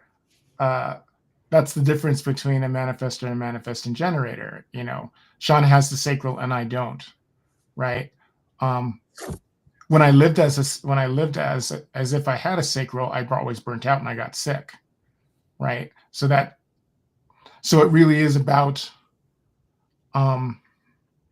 if it feels aligned, right? I guess I don't have experience with feeling it in my body about a decision. It is more about alignment. What's interesting, ironic, when I'm talking to students, working with students, I'm always talking about alignment, right? That is the word that I use. So in college admissions, when you're helping kids to prepare for college, finding colleges, almost everybody talks finding a right fit, finding a right match. I never use those words, because one, they're everywhere. And it's kind of like saying, in a college essay, I have a passion for blah, blah, blah. And it's like, I hate it when kids use the word passion, because one, they don't know what it means. They haven't had enough experience to know what passion really means. And it's cliche. Everybody would use it. Everybody does. And so I tell my students, don't use the word passion, right? I'm fascinated by something, or this is captivating, right? But don't use the word passion. Obviously it has meaning, but students use it, they overuse things, right? I always talk about alignment, because I feel like it's a better metaphor in that context. Colleges are looking for X, Y, and Z, but you're about A, B, and C. There's no alignment there. When you're about the same things they are, they're looking for kids that are about what they're interested in, what they value. If you are aligned with their values, then it's a match, right? With not having a sacral, I am always trying to figure out if something is aligned, right? And for me, it does involve the thinking, and it does involve, it's more of a solar plexus process, because it's the feeling. In traditional human design, in terms of authority, the solar plexus is the priority, right? If a person has, so you have the sacral in your integrated chart, you have the sacral and you have the solar plexus and the spleen. So traditional human design would say that your solar plexus, you should listen to that before you listen to your intuition through your spleen. Now, I don't know what Dr. Eleanor says about that, but I only have the solar plexus, so I do consciously think I shouldn't make rash decisions. I need to wait. I need to let myself, because when you have a choice, either it's a hell no, or it's a, wow, this is really exciting. This is the great opportunity, and you want to rush in. So I've learned to If it feels great, okay, put on the brakes, wait for a while, and let myself get to the other end of the wave, right, before I make a decision, right? Go through the whole process. That's typically the way that I navigate through not having a sacral energy, right, that I can depend upon. But I guess as I think about it, sit here with it, you're asking the question. I'm sure there have been times where I made a rash decision. I know there have been times. I buy cars impulsively. I observed that. I haven't had a lot of cars, but I did that twice. I used to be a VW guy. I've had 3 VWs. So I had a Honda Accord after college in the 90s. And I went to a dealership, a VW dealership. I'd loved Jettas for years. And I went there with a work buddy. And they had just come out with the new 99.5 Jetta. And I was like, oh, took it for a test drive. I bought it that day. That's totally not me, right? And then later I bought another, or at least another VW on the spot when I wasn't planning on it, right? Or I had a GTI and I hated it. And no, that came afterwards. My Jetta, I had that for 9 years. It was a stick shift. I love that car. And I was in San Francisco on the hills, which I love driving. And I was pulling the gear knob down and on a really steep hill, and it broke off so far down that I couldn't grab onto it. So, I mean, I'd had the car 10 years, so I had to get a new car. So I had it towed to the dealership in my town.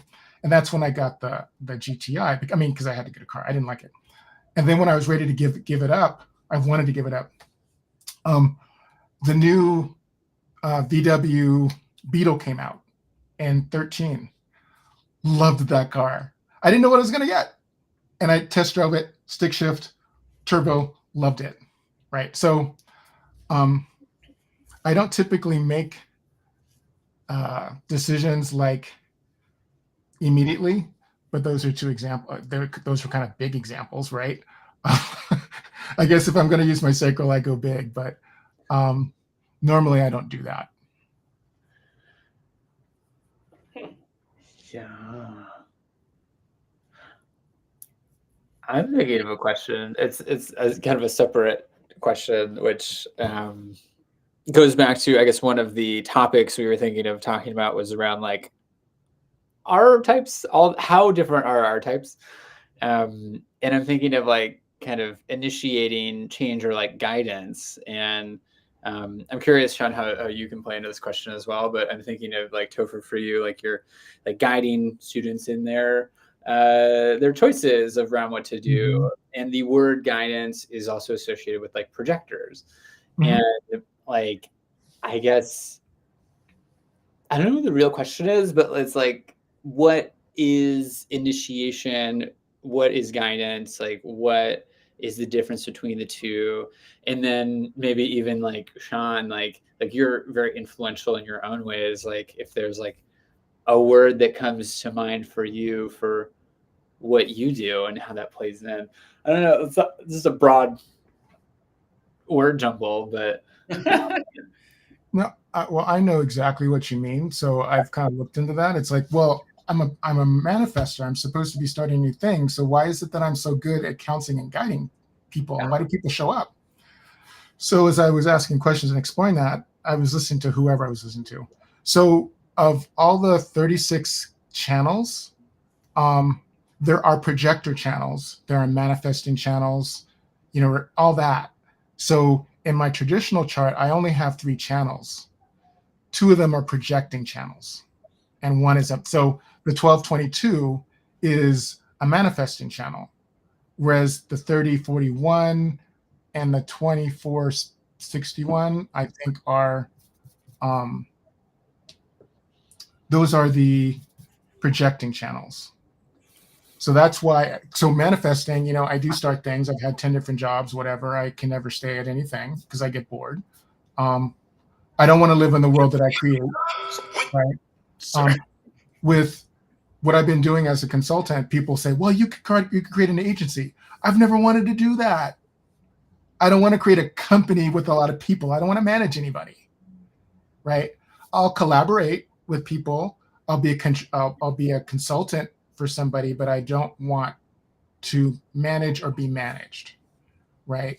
So there are projecting channels. That's why I'm able to be successful at that. Got it.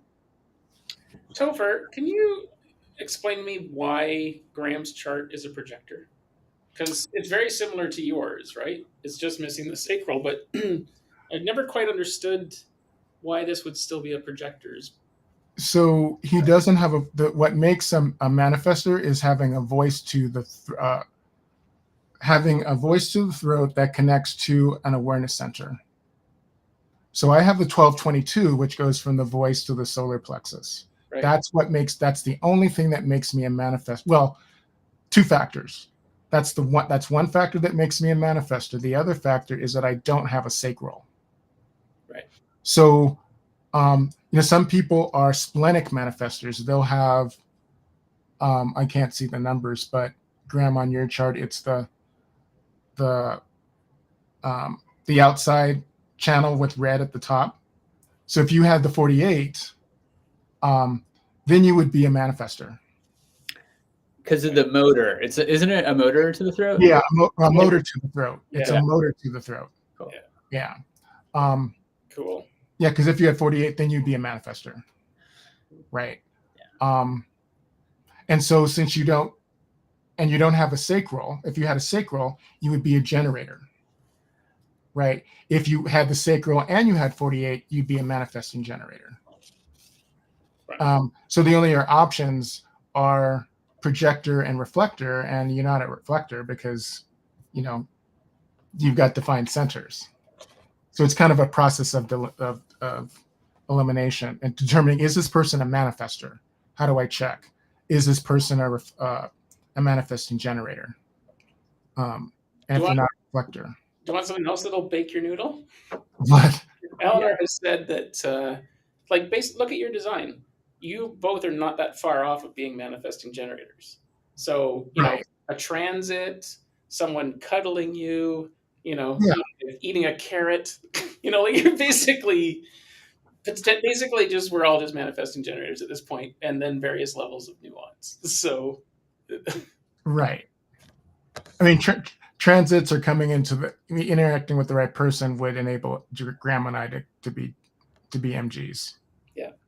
The other thing she said this morning in class, she said something to the effect of the prenatal imprinting, like the 3 months before, is unconscious to you, right? It never even occurred to me, but of course that would be. You're just inside this comfy meat suit, someone else's meat suit. You have a borrowed outer shell, so we're getting imprinted by the universe at that time, but you're also being imprinted in a big way by mom. Then, if we're gonna take that as like, why aren't we looking at mom's stuff up until the point of birth too, and somehow merging that in more as data? Because it's literally feeding your body. You're getting food from your mother. So whatever she's going through, whatever, So I just I found a lot of stuff just by looking at my mom's body, just straight up energetics. But if you were to actually overlay them from imprinting, what you got going on. So right. Right. Anyways, I had I did ask my question. You answered it. So the difference is between a manifestor and a projector, with all this stuff lit up, right? Is that Graham would need to have a motor connected to the throat, and he does not. Cool. Yeah. Yep.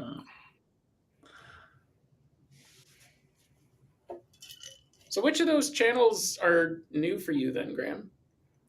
I get the 18, so the 5818, that's new. The 20 and the 10 are both new. The 7 of the 31-7 is new.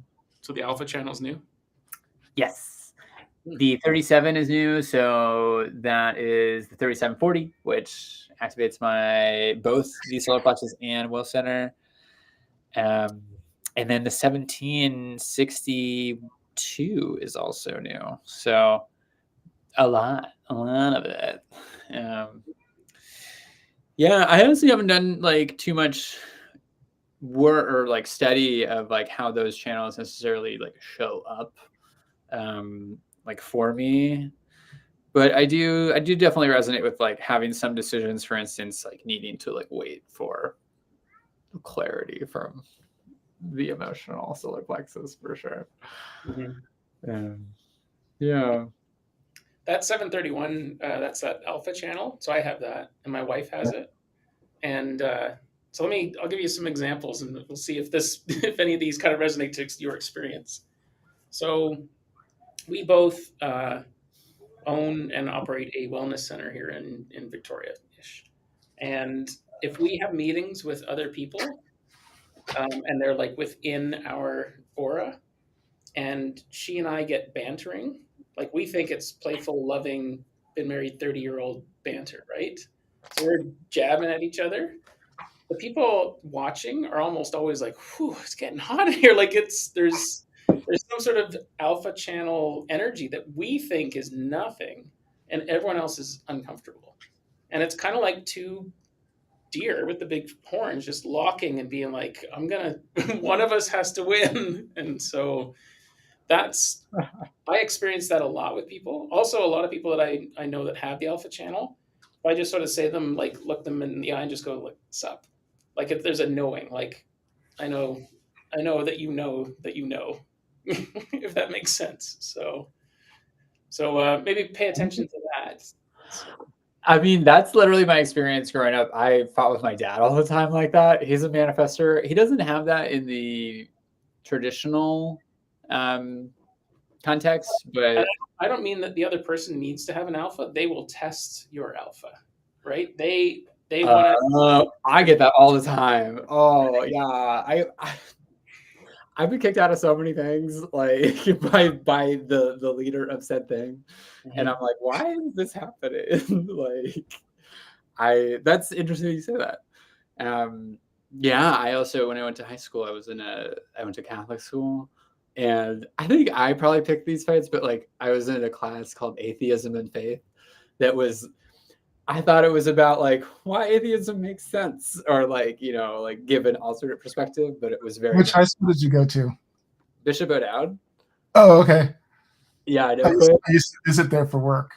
Oh, cool. Yeah, yeah. Then maybe like Fran Warmerdam, she does like advising stuff there.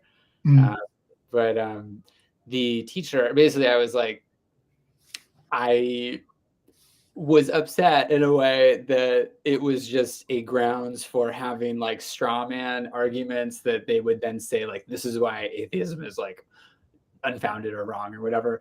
And so I would just get in arguments with the teacher every single class. So maybe this is that channel, maybe it's something else, but that definitely has happened, Sean, for sure.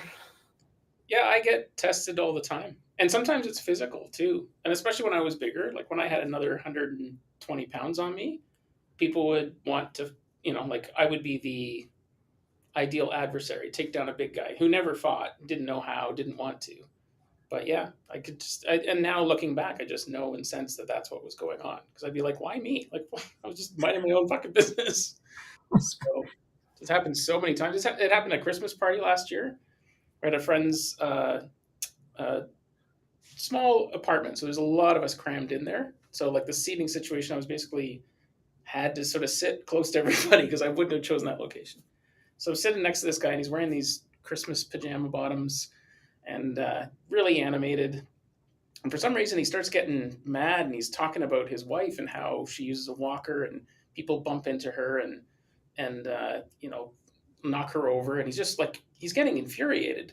But the whole time, he's like punching me in the leg, and I've never even met this guy. Like I'm just sitting there going, like, what is going on? And so I think that like that alpha energy or something, like he was just there was something going on, but all I had to do was look at him in the eye, and I was like, and his story abruptly ended, and he left, and he walked out of the room, Came back about 10 minutes later, sat and was like, really sorry, man. And I never said a word. And honestly, the look in my mind, like Topher, when you said like you were getting animated, in my mind, it was like a +1. It wasn't like a stare, but he saw it as a 10. It was like, fuck, right off. You could stop that now. So, yeah. Anyways, What, that's how that alpha can come out if you push too much. It's well, you can't what respond. what I can say to that as a manifester, before I knew about any of this stuff, um, the energetic thing, the auric thing was in effect. I don't feel energy, but I can tell when somebody's reacting to me. Mm-hmm. So there were times where I could be out in public and, at a mall or walking down the street or whatever. And one, people always noticed me. I always caught people staring at me, because, when you see somebody staring at you, they switch, they look away and you catch them. It's like, no, I saw you. I saw you looking at me. Now, when I was younger, I used to think, being Black, I've always been situationally aware, and that people might, you just never know what's going on in somebody's mind. At least that's what it's like in States and California. Um, so it's like, are they staring at me because I'm Black, and I'm out of place? The other thing I have to say is I grew up, uh, just one of the dysfunctional things. I grew up thinking that I was ugly and unattractive because of what some people said, and I took it to heart. So I never grew up thinking I'm an attractive guy, right? Then when I was in high school, my two best friends, sleepover, whatever, talking about getting married, whatever. And, I didn't want to talk about it. I mean, I'm just listening, right?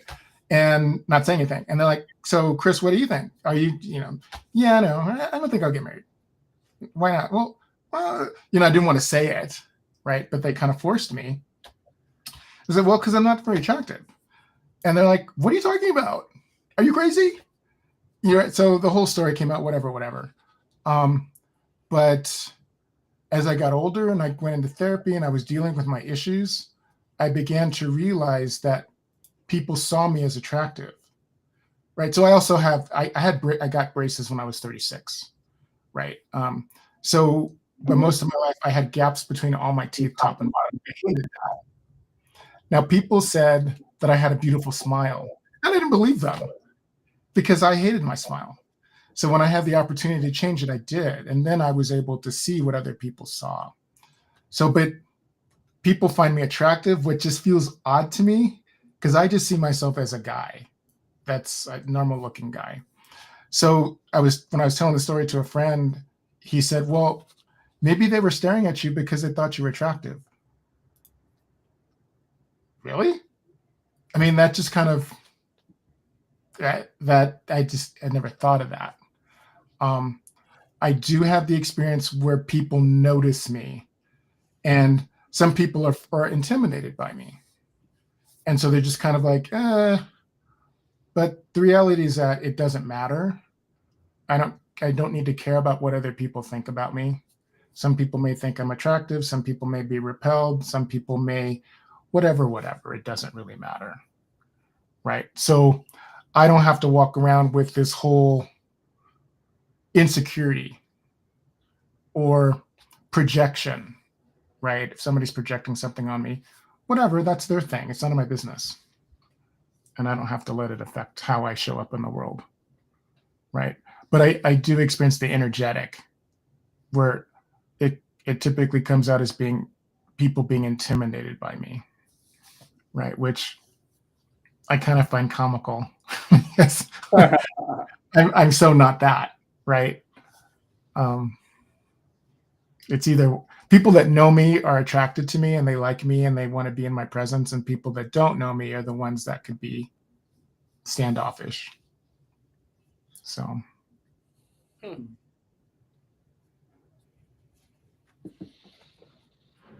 It's interesting with that. We all have the one gate, and the way you're describing some of that situation, Topher, like I find myself wanting to know or to see if people notice me, and I think it comes from that one of being like wanting to be seen or like feeling the need to, and then it feels Mhm. healthy that way.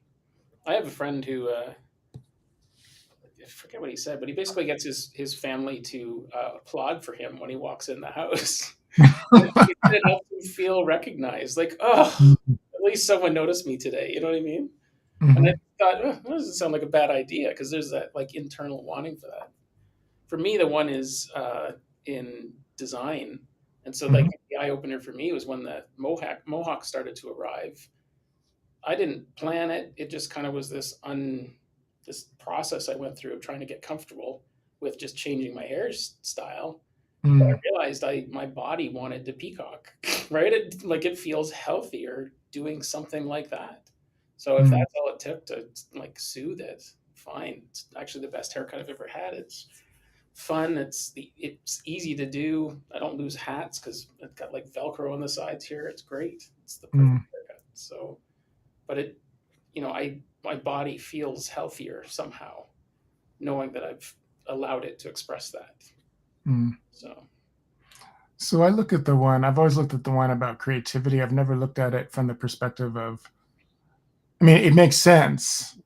Wanting to be recognized, wanting to be special, wanting to be individual. And it's interesting that you talk about the Mohawk because being seen. I've always changed like facial hair configurations, right? Um, I think I've been to a barber twice or maybe three times in my life. My Mm, mom cut my hair all the way until college, and then I cut my hair, right? So back in the 90s, I did the circle, right?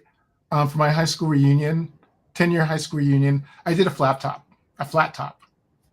and I did it myself. And I'm surprised that I pulled it off, mhm. right? So I've worn a full beard. I've worn just a mustache. I've been clean shaven. I've had the traditional Van Dyke, and now I do. I'm just I've had facial hair probably for at least the last 15 years in some form or shape. But and like you said, it's whatever I'm feeling. Some days I'll just cut it off or do this or do that. And I think that is a way that I hadn't thought about that before, but it's a way that I stand out or try to be an individual, Mhm. right? Yeah, Um, it feels good. what's that? What's that like for you, Graham? Do you change your facial hair or do things like that? Definitely. Yeah. I didn't for a long time until honestly like the pandemic. Like I was like, I don't think I really had facial hair. I definitely didn't. I had the same haircut pretty much my entire life, most of my adult life at least. Just like, give me a short haircut, barber, period. Like, yeah. And then the pandemic, for kind of out of laziness and like whatever curiosity, I just let my hair grow out. And it like was all the way down to like my chest area. And then I got my vaccines and I cut part of it off. And I started like playing around then. And then when I got short hair again, I started kind of doing, I have, I guess it grows out now, but I have like the sideburns. So yeah, I feel like the hair is definitely part of it. And also like clothing is definitely part of it as well. And that's actually part of what I'm going through right now is like, I am vacating my apartment and I don't really know what I'm going to do next, but I'm wanting to liquidate all my things or most of my Mhm. things. And I'm kind of excited about the opportunity to get a new bunch of things and like not necessarily like, oh, I need things, but more of like, I'm curious what will come into the space if I make it. And Mhm. yeah, so it's very much part of it. And with like the 1-3, so my Pluto's in 1.3, and I see that you have 1-3 and you're posting a solar in Neptune, Chris, or Topher. Um, and yeah, it's about like, like the constant need to self-express. And I feel like part of that for me is that like, because I'm always expressing myself in a way, I even get bored of it. And so I kind of need to change it Mhm. because I'm expressing myself a lot. And I feel like maybe if I didn't express, I'd be like, okay, cool. Like not many people saw this thing, so I'll just keep it around longer. Like, Mhm. so definitely phases to the life. Um, Mhm.